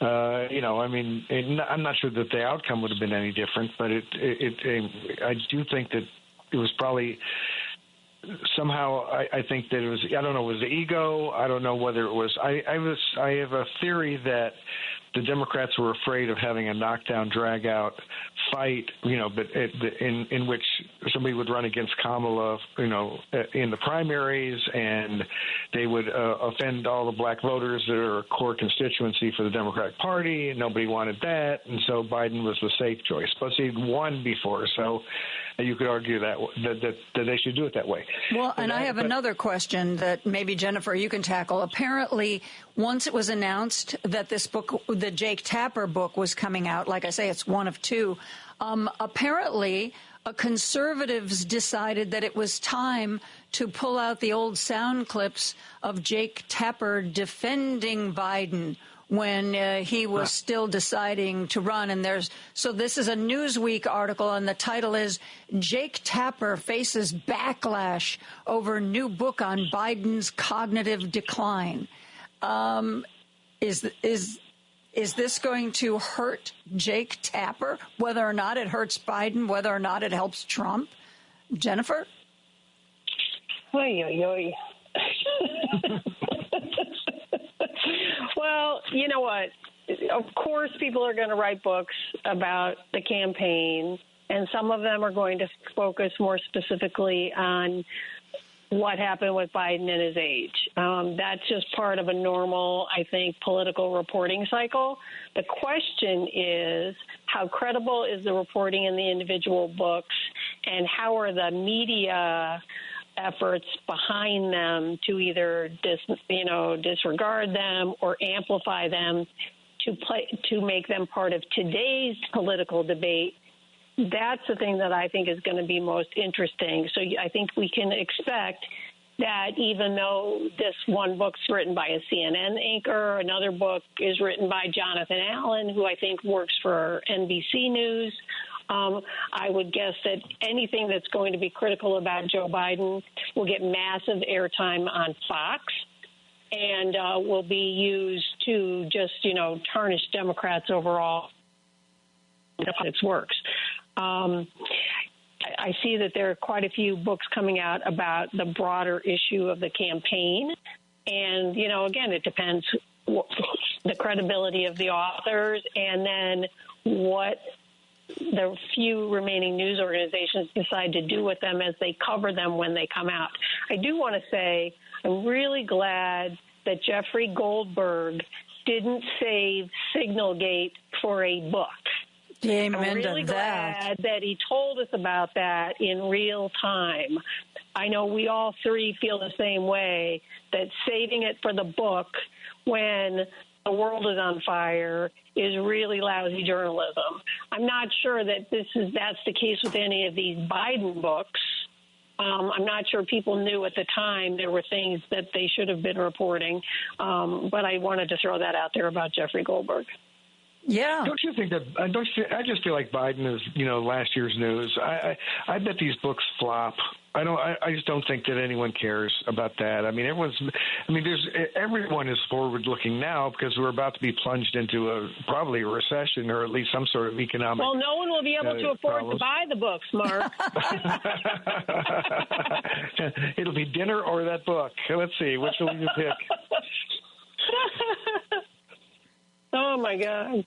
Yeah. I think that you're very, very right about that. I was, I don't know. And, I know MSNBC profits off of the books and podcasts that its anchors do, that's part of the reason why they were willing to let Rachel Maddow have that deal where she was only on the air on Mondays doing podcasts and stuff, because that all goes through MSNBC and it makes some money off of that. But I'm not sure that CNN is there a publishing arm for CNN? Is no. CNN going to profit from this book? Unlikely. And the co-author of that book is a personal favorite of mine, and I'm sure Mark's as well, Alex Thompson, who either works for Axios or Politico. I don't know. I get them confused because they're so similar. But he's one of those reporters that's not, I don't think, much of a reporter. And he is Tapper's co-author. And he was very aggressive in the, tweet fest about Biden. Gosh, how long ago was that? A year and a half ago? So I think that this book is going to have some credibility problems because I don't think that he's much of a reporter. Thompson apparently is also a CNN contributor, according to CNN's own website, and actually had an earlier book deal to write about Biden's presidency, and his original publisher, Simon & Schuster, withdrew the contract in 2023. Not because they didn't want to go up against Biden, but they said there was a soft market, not a strong market for books about Biden. Yeah. Biden was boring. Darn it. Mm-hmm. Wouldn't you give? Oh, my God, I'd love some boring right now. Oh, I know. Oh, my God. When I thought Kamala was going to win, I was thinking about this show, and I was like, I'm going to bring back more culture, and, we're going to talk more about the arts, and some segments I used to do, I'm going to bring them back. And then it all went away. It all went away. It went very sadly away. And here we are with the outrage machine. And I know this is part of the outrage machine, but I also think it's very serious. Trump's announcement that he sees no reason why he can't run for a third term. No reason at all. What do you think the Supreme Court will do about that? I'm not sure it matters. No, do you think it matters? No, one trick they've talked about pulling is having Vance run for president with Trump as vice president, and then Vance would step down after. Who knows? It's all talk at the present. What bothered me is that when that was reported in headlines online yesterday, almost no major news outlet had the word unconstitutional in the headline. They didn't say, banned by the Constitution, Trump will, they just didn't make it. They didn't frame it right. They made it seem as if, Trump wants to run for a third term. I guess that's what he's going to do. There's a reason that this country doesn't allow people to run, for more than 2 terms. It's because the American people, I think, wisely decided that they didn't want that kind of thing, that they wanted, changes, and they wanted other choices, and they didn't want an entrenched leader like that. And so, just the way things get framed in headlines, I think, is really important because a lot of people, that's what they read as a headline, and they failed on that, I must say. Mark, I have a question. Go ahead, Jennifer. I was just going to say, I think it's part of an overarching problem where, A, most people don't know how our government works or is supposed to work, and we start to, news organizations get sloppy, careless, or afraid in their headlines and even in their stories. And you know what? I bet you there's a lot of people in the country who don't know about the 22nd Amendment. And it's journalism's job to say right up there, Trump says he's going to do this. Constitution says you can't. And then to explain to people, it's just like, people don't know what due process means. They don't understand the co-equal branches of government. And so when you're writing about these things that Trump is stomping all over, I think you have an obligation to do a little bit more explaining. Yeah, and that's where I think both Washington Post and the New York Times have really shortchanged their readers. Maybe they just assume that their readers are more highbrow and understand all this stuff. But I think that there's a serious lack of framing these issues in terms of how they affect our Constitution or our democracy or our laws. I think there's a real lack of that kind of context. Right, they're writing for the 1%, and you can't get elected with 1%. So their neglect of regular people who have jobs and aren't reading the op-ed page of the New York Times every day is part of the reason we're in this problem. And what I want to ask, Mark, I know that there are editors for stories that reporters file. Does anybody edit the headlines? Is there an editor for headlines? I mean, every news outlet's different. What generally happens, I think, these days is that a reporter may suggest a headline, but then it goes to a copy desk. Well, they don't have copy desks much anymore, but it goes to an editor or two who, work on the headline. And routinely, especially in the New York Times, the headline is worse than the story. Yes. Even when you have a good story, and it's a sharp story that says really sharp things, the headline fuzzes it up. I mean, I just wonder whether the headline writers are instructed to play it safe. And this is not a time for people to play it safe. No, it's not. Guys, thank you so much. It's always such a fun segment, and the time goes so quickly. Mark Jacob, you can find him at stopthepresses.news. Jennifer Schulze, you can find on Substack at Indistinct Chatter. Thank you both so very much. Thank you. See you later. See you next time. Bye. We're going to take a break for news. We'll be back with more after this. Now back to Joan Esposito, live, local, and progressive on WCPT 820. Of all the things I've talked about today, I forgot to mention that, there's an election tomorrow. There is an election tomorrow. Have you voted yet? Well, today would be your last day of early voting. Tomorrow you got to go to the polls. We are having all kinds of elections, local elections, municipal elections, school board elections, library board elections, mayor of Evanston, mayor of Aurora.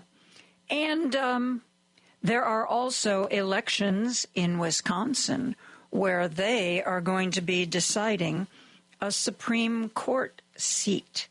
Susan Crawford is running against Elon Musk's candidate, Brad Schimmel. It doesn't really matter. I don't like him anyway. I don't care if I get his name right. It is a big race. It is, some are saying it might be a referendum on Elon himself. We also have to be concerned, I think, that if Elon's candidate wins, it is going to embolden Mr. Musk. He is going to, at least in this instance, feel that he has evidence that you pour enough money somewhere and your candidate will win. I'm joined now by Ari Berman, who's the national voting rights correspondent for Mother Jones, who's been kind of taking a look at what is going on in Wisconsin and joins us to talk about it. Ari, thank you so much for being here. Hey, Joan. Good to talk to you. Thank you. So tell me what you see when you look at Wisconsin. Well, it's a very important state Supreme Court race. It's important on its own because this race is going to decide the ideological majority of the court. So whether it's a progressive court or a conservative-dominated court, and that's going to factor into a lot of important issues like abortion, voting rights, gerrymandering, et cetera. But then, of course, Elon Musk has dramatically raised the stakes because of the amount of money he's poured in. He's already spent over $20 million in Wisconsin, which is a record for any judicial race in the history of the country from one individual donor. And then the way he spent the money, paying people to sign petitions, handing out $1 million checks to people for signing that petition, saying that he was going to pay them for voting, which he then had to backtrack after people pointed out that was illegal. We've never seen anything like this, either the amount of money or the type of spending. And that's dramatically raised the stakes of this election. And Elon Musk actually decided this was important enough to travel to Wisconsin. I've seen photographs of him on the stage wearing a cheesehead hat, which, what else can you say? Yeah. I mean, it was really, he came out in his SpaceX gear, wearing a cheese head. The whole thing didn't strike me as very Wisconsin, I have to say. Speaking in that South African accent of his, I think Brad Schimmel, the conservative candidate, would have much preferred Donald Trump to be there than Elon Musk. Musk is a lot more unpopular than Trump is. Even though Trump is becoming more unpopular, he's still about 50-50 in Wisconsin. Musk is underwater there. So he's not the greatest surrogate for Schimmel. The question is, how many people are motivated to vote for the conservative Brad Schimmel, either because they support Trump, they like Musk, or they want Musk's money, versus the reaction to that, which is that a lot of people I spoke to in Wisconsin don't like the idea of a billionaire coming in and trying to buy the election, not to mention a billionaire who's currently dismantling the federal government, who represents the most unpopular things that Trump is doing. So it's hard to know right now, but I think there's a decent chance there's a counter-reaction against Musk because people in Wisconsin realize this is their first chance to really send a signal since November against the Trump administration and against Musk in particular. Yeah. I agree with you that Elon Musk is not particularly popular. And that $1 million that he wanted to give away for votes, he has instead apparently given it to the head of the Wisconsin College Republicans. So I guess someone picked it random, Ari. Someone picked it random. The whole thing is just really hilarious. So first off, he says, I'm going to give. Well, first off, he gave He already gave $1 million to someone who signed his PAC petition. People thought that was pretty questionable, but it wasn't explicitly tied to voting, so maybe it was legal. He did the same kind of thing in 2024. I still think the courts should have looked at this more, but nonetheless. Then he tweeted on Friday, late into the night, into early Friday morning, I'm going to give $2 million checks when I travel to Wisconsin, but you have to have voted to get them. And that was very clearly in violation of the Wisconsin Constitution, which said that you can't basically do anything to give someone a favor to induce them to vote. And $1 million is a very big favor. So he said, I'm going to then give these checks to people who signed the petition of the PAC. So one of the $1 million checks went to the head of college Republicans, which raised a lot of suspicions. Doesn't really seem like the kind of voter that would have otherwise not cast a ballot. And the second second one went to a person we don't know as much about, a young woman who then did a video saying, I did everything Elon said. I signed the petition. I told my friends I voted, is what she said. I voted, making it seem like Musk told her to vote. So if this ever comes back before the courts, that's going to also be cited as people understanding that to get the money, they have to have voted. I know Elon Musk really rubs a lot of people the wrong way. Is it also, would you say, are people in Wisconsin aware of the fact that Elon actually has a case that could be decided by whatever justice wins this election, that he's not just there for the good of the Republican Party or democracy? He's got a dog in this hunt. Do you think the people know that? Yeah, I mean, again, this is a much more engaged electorate that is turning out. This is not a presidential election. This is a state Supreme Court election, so it tends to be higher information voters, and I think they are aware that Tesla is suing the state of Wisconsin right now, and so there are real specific business reasons why Musk is getting so involved in this. What the chair of the Wisconsin Democratic Party, Ben Wickler, told me was it's a democracy crisis layered on top of old-fashioned corruption, which I think sort of relates to everything that Musk and Trump are doing. So, yeah, I mean, that's another reason. I don't think it's the only reason why he's gotten involved, but certainly a major reason, I think, why Wisconsin is even on his radar to begin with, other than the fact that it's a swing state. Well, that's one thing that Kara Swisher, the tech reporter, said on Jen Psaki's show last night. You know, don't think that Elon cares anything about government efficiency. Look at the agencies that he first went after to try to decimate. Each and every one of those was agencies that opposed something he wanted to do with one of his companies. She said he's just like Trump. He's out for himself. And you know, don't get confused by this, you know, government efficiency line of horse pucky. Wisconsin is always such a fascinating state, though, because, you know, if you win by like 0.5% in Wisconsin, and sometimes that looks like a landslide, it is the most thoroughly divided place. I think the most thoroughly divided state in our country right now. Even Amy Klobuchar, who said over the weekend that she thinks that everybody in Wisconsin hates Elon Musk, and she goes on, and then she goes, but the election's going to be close. How it almost begs the question of how that could be. Yeah, well, I mean, it was close before Trump. I mean, it's always been close.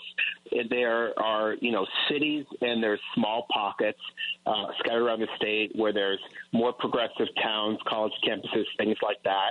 Then a lot of the state is very rural, very right, very white, and very Republican. And like a lot of other Midwestern states that are more Republican. And so you have that divide. Now, Democrats in the last state Supreme Court race were able to win by 11 points because they turned out their voters, and Republican voters did not turn out. So what Brad Schimmel, the conservative candidate, decided to do was he decided, in his own words, was to nationalize the race, to try to make it about Trump. If you look right now, they are basically running ads that try to portray the liberal candidate as soft on crime, which they always do, but they're just running ads and ads and ads linking Schimmel to Trump. I mean, the literature that Musk is handing out right now says Schimmel is on Team Trump. I mean, this is not normally how you'd run a judicial race, because usually judges try to distance themselves from politics. But this has become an extremely politicized judicial race, particularly on the right side, because Schimmel is tying himself to Trump, but you don't see Susan Crawford, the liberal candidate, trying to tie herself to the National Democratic Party or Barack Obama or whoever it may be. She's trying to distance herself from politics, whereas her opponent is trying to be as political as possible. And so that's also another contrast in the race. We have got to take a break, Ari, but I want to get more of your take on Elon Musk. You have studied him up close and personal to a degree that none of us ever will, thank God, and I'm sorry you had to do it.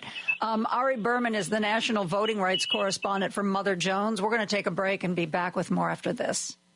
Joan Esposito, live, local, and progressive on WCPT 820. I am joined by Ari Berman, who writes for Mother Jones. He's been doing a lot of writing about Elon Musk.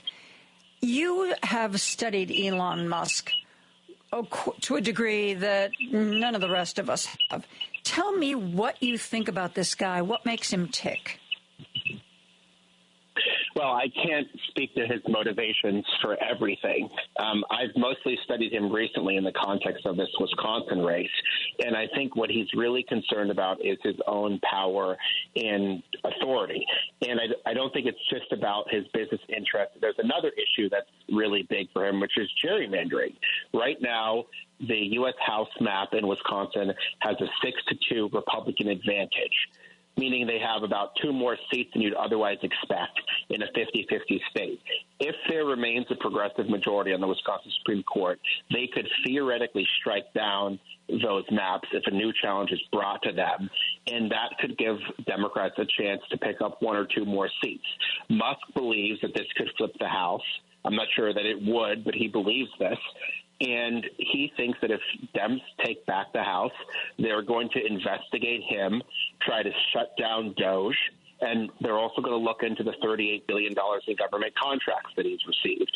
So I think Musk is terrified that if the Republicans lose this Wisconsin Supreme Court race, Democrats are going to be able to take back the House eventually in 2026, and the first person they're going to be coming for is him. He has said repeatedly that this is his number one issue in the race, why he's invested so heavily in it. Well, to me, that's a reason to vote for Crawford right there. He's one of the most, everybody always says, Donald Trump wants to get a lot of money and he wants to be loved. What motivates Elon Musk? Because he's not loved, and he doesn't seem to care about being loved. No, he's not loved, and he's not like Trump. He doesn't want, I don't think, the adoring fans. What he wants is power, because he's already made more money than you could ever dream of.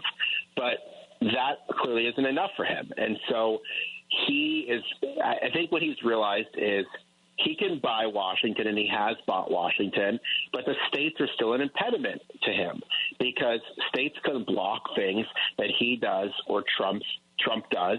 States can resist the agenda, and also what happens in the states, particularly with regards to redistricting, shapes the federal government. And not only that, but if the Musk-backed candidate loses, you can sure as hell bet Democrats are going to start running ads in every House race in 2026, also tying the Republicans to Musk if they take money from him.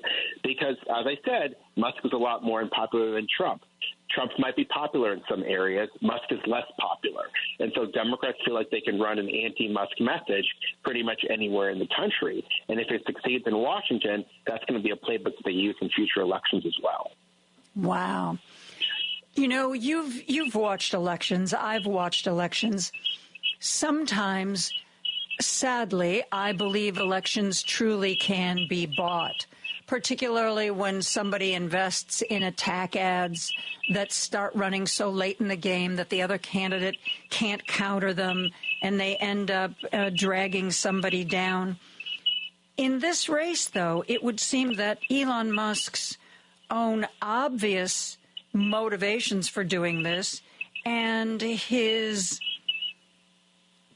increasing unpopularity, this might be an election where not only does his extra money not help, it might hurt. Do you think that's possible? I think, I certainly think it's possible, because while it has potentially made Republicans more aware of the race, it's also made Democrats more aware of the race. Because right now the Democratic Party is not in a good position nationally. Democrats are not happy with their leadership. A lot of Democrats have voter fatigue from November. They may have not been motivated to vote in this election.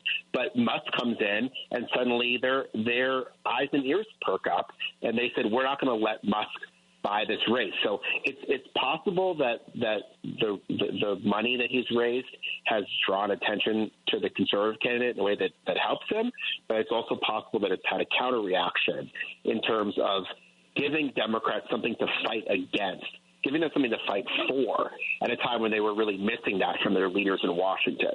And when I talked to Democrats in Wisconsin this weekend, they weren't really talking about the national stuff that was going on. They weren't really talking about Chuck Schumer or any of that stuff.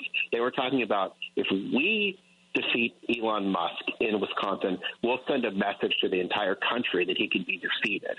And I think that's just the way they see the race right now. Do you think this race has those national implications that, if that Elon Musk will be emboldened if his candidate wins and might be a little more reticent to get involved again if his candidate loses? I mean, is this really a big litmus test race? Absolutely, because if Musk does this, he'll say, listen, I came into a race that we were otherwise going to lose. I poured a ton of money in. I pushed the envelope in terms of all the tactics I used, and we won. So I'm just going to do this everywhere I can because I have the money to do it. And that this is how we're going to save the House and flip all these other court races and do all this other stuff. So absolutely try to do that. At the same time, if he loses, he might say, hey, I wasted a bunch of money. I made myself the focus. I'm already doing a lot of stuff in Washington. I might pull back. Now, I think he's an egomaniac, so I'm not totally sure that what message he'll take from this, but I certainly think that Republicans will take the message that being so close to Musk could be a political liability to them. And they might start to distance themselves from Musk in a way they have not distanced themselves from Trump. That is certainly possible. And also, it'll give Democrats something to run against in 2026 at a time when they're not getting a lot of direction from their national party leadership, who even is their party leadership at this point. So it'll give Democrats something to fight for at a time when there's really not a lot of leadership coming from Washington. Do you think it will help stiffen the spines of those Republicans currently in Congress and in the Senate and people like Joni Ernst, who were so afraid of being buried by Elon Musk's money that she capitulated when she could have stopped Hegseth's nomination in committee? And other Republicans who have at least supposedly privately been told you don't want to go run afoul of Donald Trump because he'll be mad at you, and then Elon will make sure that your primary opponent gets tons of dough. Is that too much to ask? I don't want to be Pollyannish about it. Yeah, it's kind of feeling that's what I'm doing here. We've been waiting a long time for Republicans to break with Trump, and it never seems to happen. But I do think that Trump could break with Musk if Musk becomes a political liability for Trump, because Trump cares about himself first and foremost. And so if Musk starts losing elections for Republicans, Trump might say, I don't know if I want to be tied so closely to him. At the same time, stuff that Musk is doing is unpopular. Things like cutting the Veterans Administration, very unpopular with a lot of Republican-leaning constituencies. And so I can see Republicans start to maybe wonder, should we distance themselves a little bit from this guy? At the same time, they're going to need money to run their races. Musk has the money. So my feeling is, as long as we live in this broken campaign finance system, which you can spend unlimited amounts of money on these races, it's going to be really hard for the average politician to distance themselves from someone who's as rich and willing to spend this much money as Musk. But I do think the Wisconsin thing will make them question the pros and cons of doing so in a way that they hadn't before if Musk's candidate loses. Ari, thank you so much for joining us and talking about your wonderful reporting in Mother Jones.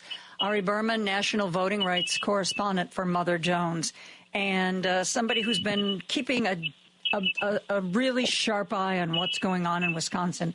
Ari, thanks for being here. Thanks a lot. Great to talk to you, Joan. Appreciate it. We are going to take a break. We are going to be back with more after this. Don't turn that dial. A dangerous mistake to make. Joan Esposito, live, local, and progressive, returns right now on WCPT 820.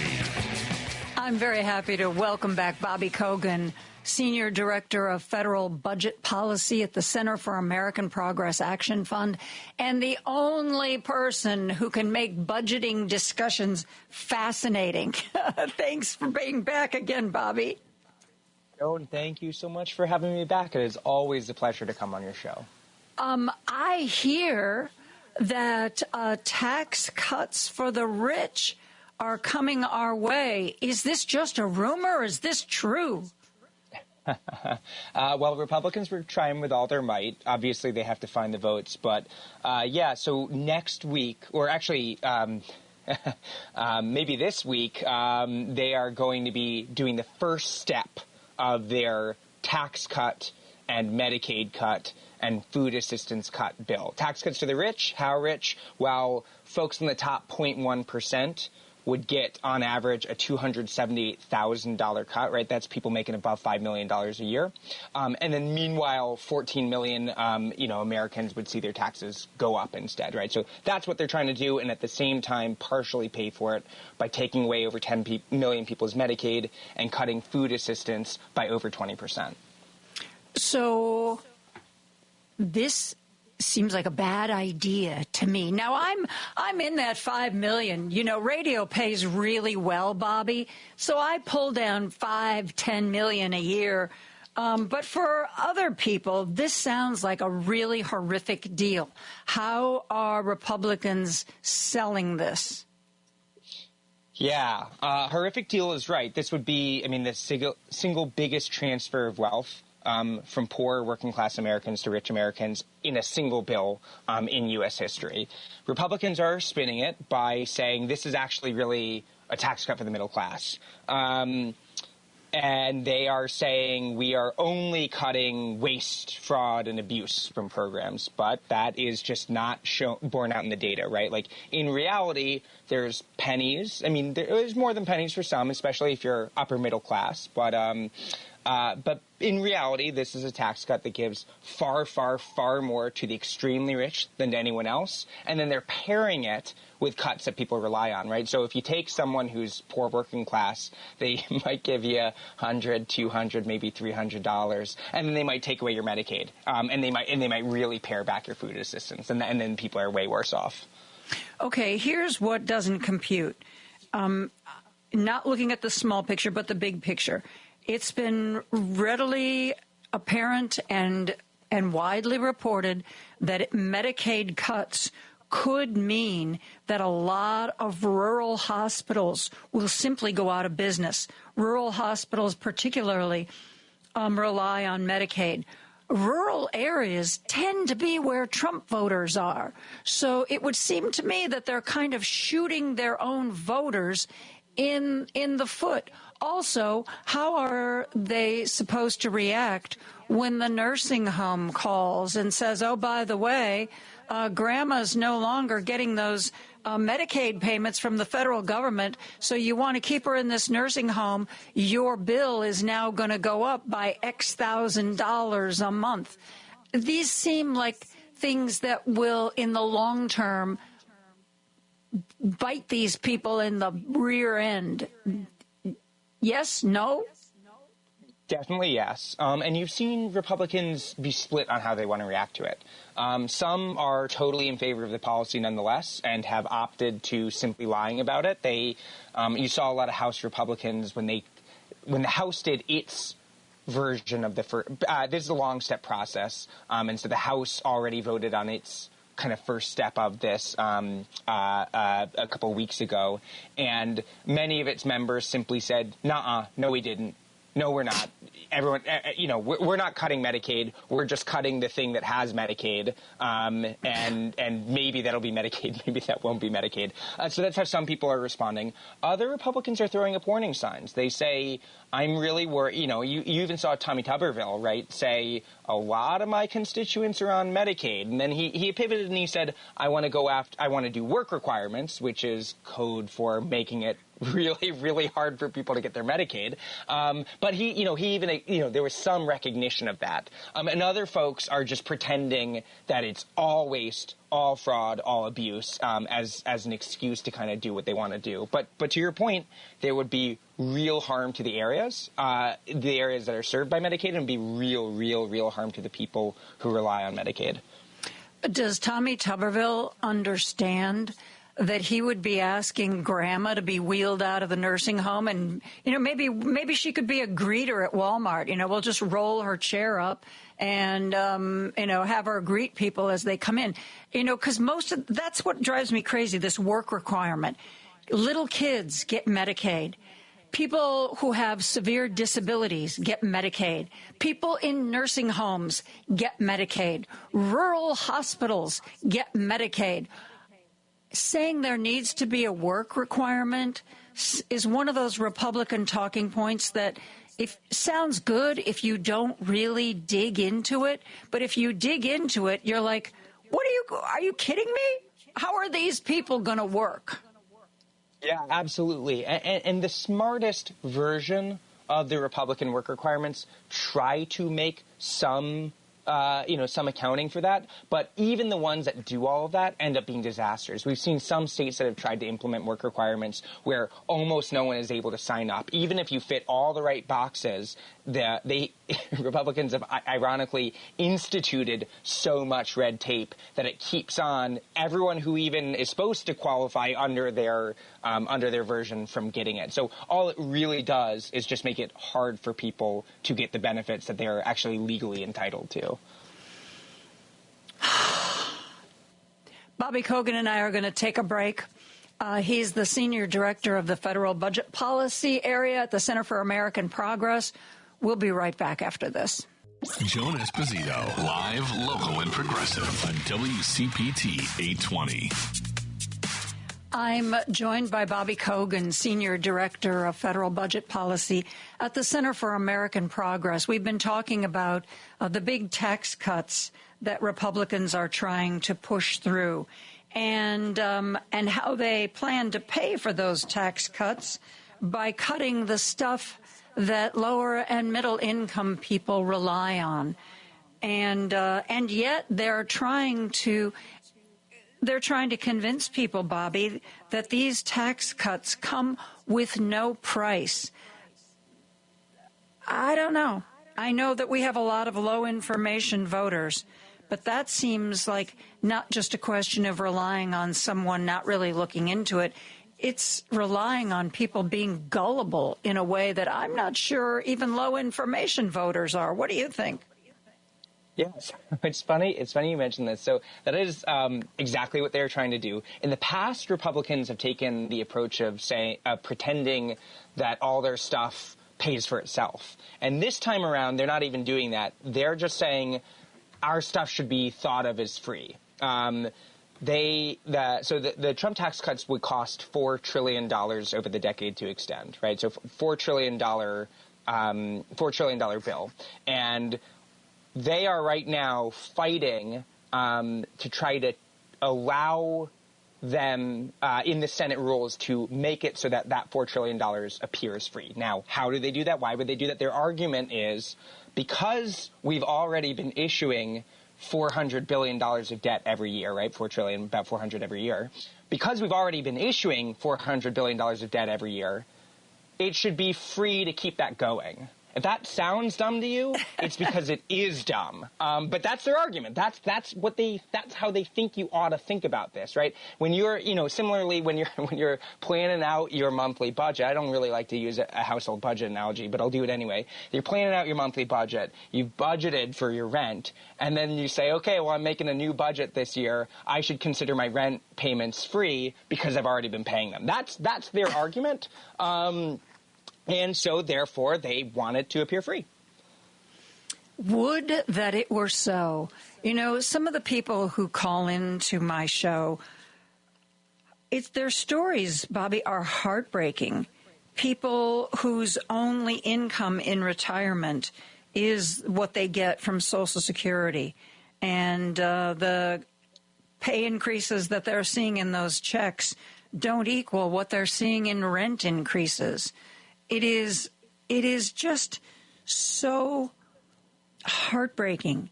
And to think that we're going to give tax breaks to billionaires and pay for it on the backs of these people, it is just, it's cruel. I don't understand how, we get somebody like, Laurene Paul Jobs, who invests money in the Atlantic and is standing up to Trump and funding good journalism. We get Bezos' ex-wife, Mackenzie, who's trying to give away her billions as quickly as she possibly can. And yet we see these other people. It was reported back when Trump was first elected and Elon Musk saw an immediate increase in his personal wealth, stock prices going up, et cetera, and so forth. It was reported that simply the amount of money that Elon Musk made from the time Donald Trump was elected till Inauguration Day, that he could have housed every unhoused person in the United States. I don't understand how you can have that much money and seemingly have no desire to make anything better for your fellow man. You know, again, I'm treading on Pollyanna territory here, but we know it's possible. Warren Buffett is a great example. Melinda Gates is a great example. But, you know, Bezos, Zuckerberg, Musk, it just doesn't seem to enter into the equation with them. I don't get it. I think that that's absolutely right. You know, at the end of the day, I think, you know, do we see society as something that we all should contribute to because we believe in the shared success of humanity, or do we think we're all on our own? You know, and this bill, like, you know, I mentioned they're doing tax cuts that basically go to the rich and paying for it partially paying for it by taking away stuff from needy people. Right? I say partially because the House version of the bill would still add like $3 trillion to the deficit over the decade once all is said and done.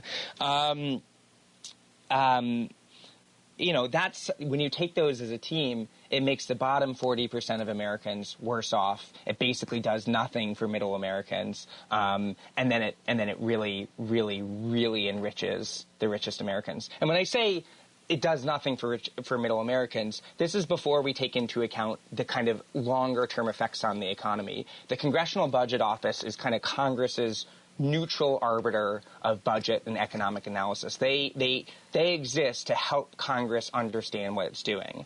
And the Congressional Budget Office, CBO, estimated that if you made the Trump tax cuts permanent, that it would lower average Americans' wages more than any tax cut that they would get, and that would raise consumer borrowing costs. It would make your car loans more expensive. It would make your student loans more expensive. It would make your credit card loans more expensive. It would make your mortgages more expensive. So in reality, when you kind of take that all together, this is really only something that helps very rich Americans and makes everyone else worse off.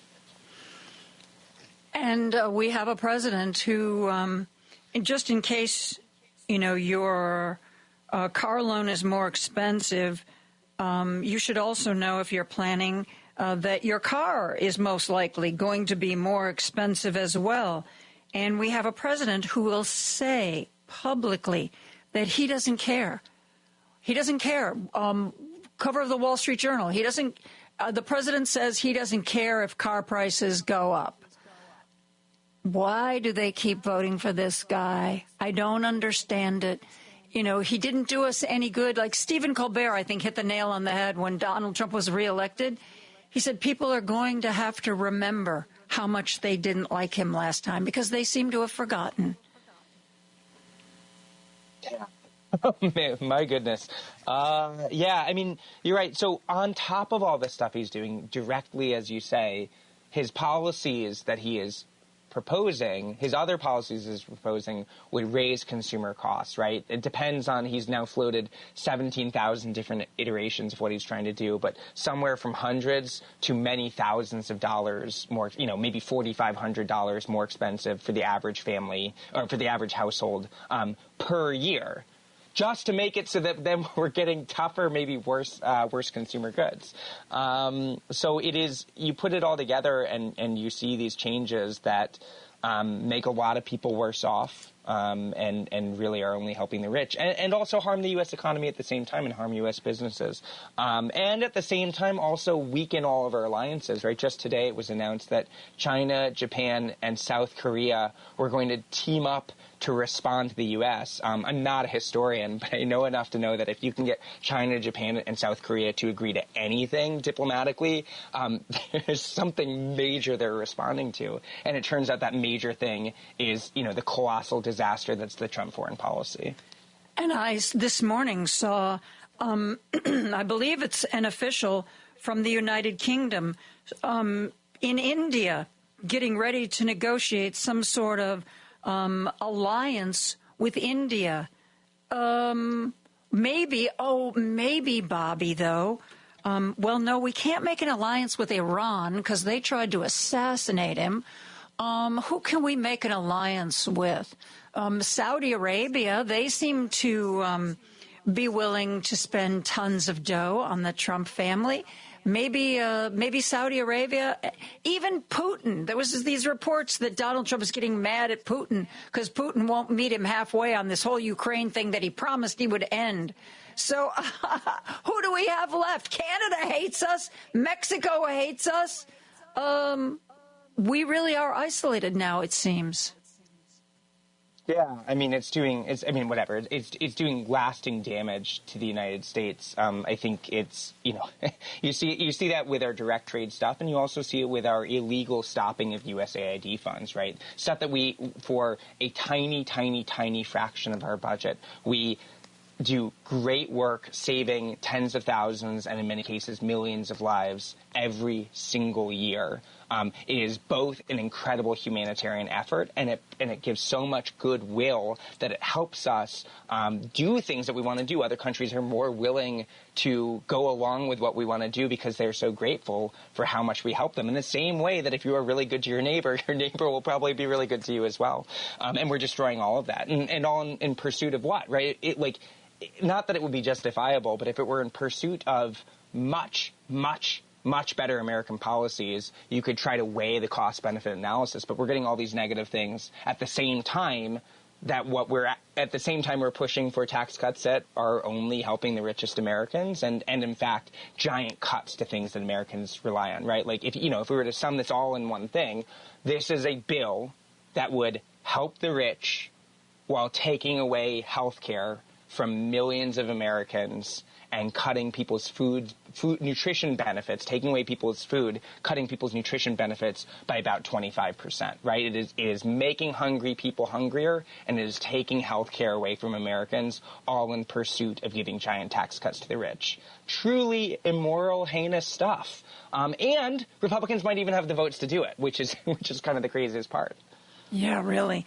And I know we don't have a huge amount of time left, but I want to talk to you a little bit about the debt ceiling, because Donald Trump, to the dismay of many Republicans, was like, yeah, that debt ceiling, we've got to either raise it or just get rid of it.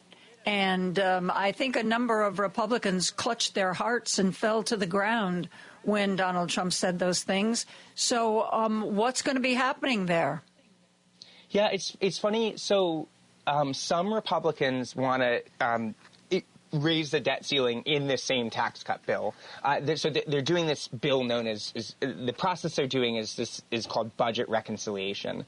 And we don't need to know what that is. The only thing that's special about it is normally in the Senate you can filibuster. You can't filibuster this bill, which means that even if 100% of Democrats vote no, if all Republicans vote yes, they can do it. And there are certain rules to what you can and can't do, but one of the things that you can do is do a debt ceiling increase. So we might see it there, but as you said, that causes a lot of heartburn for some Republicans, so they might not have the votes if they include the debt ceiling. I think one of the things that Republicans are worried about is that they made Democrats increase the debt ceiling under Biden in the most politically painful way with zero Republican support.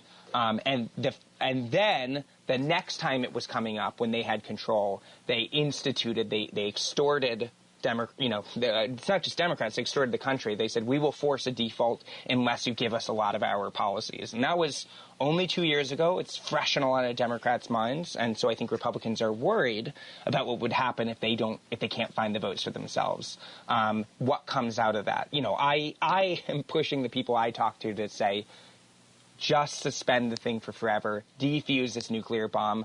In just my time of doing budget policy, I've been doing budget policy for about 12 years now, and in just my time of doing budget policy, we have seen Republicans again and again use the debt ceiling as an extortion measure to push really bad, really unpopular policy that they wouldn't have the votes for in normal times, except under the threat of a loaded gun or a hydrogen bomb in this case, as it would be irreparable damage to the United States. So I am hoping that we walk out of here with it being defused for forever. But we will have to see. We will see. We will see whether Republicans have the votes to do it by themselves. We will see whether they then come to Democrats. We will see whether Democrats cave and just give it to them, or we will see whether something comes out of it.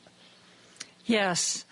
Every day we watch and see what's happening and who's going to stand up against it and who's going to fight. And sometimes they fight and sometimes they don't. And that's elected officials, that's universities, that's law firms.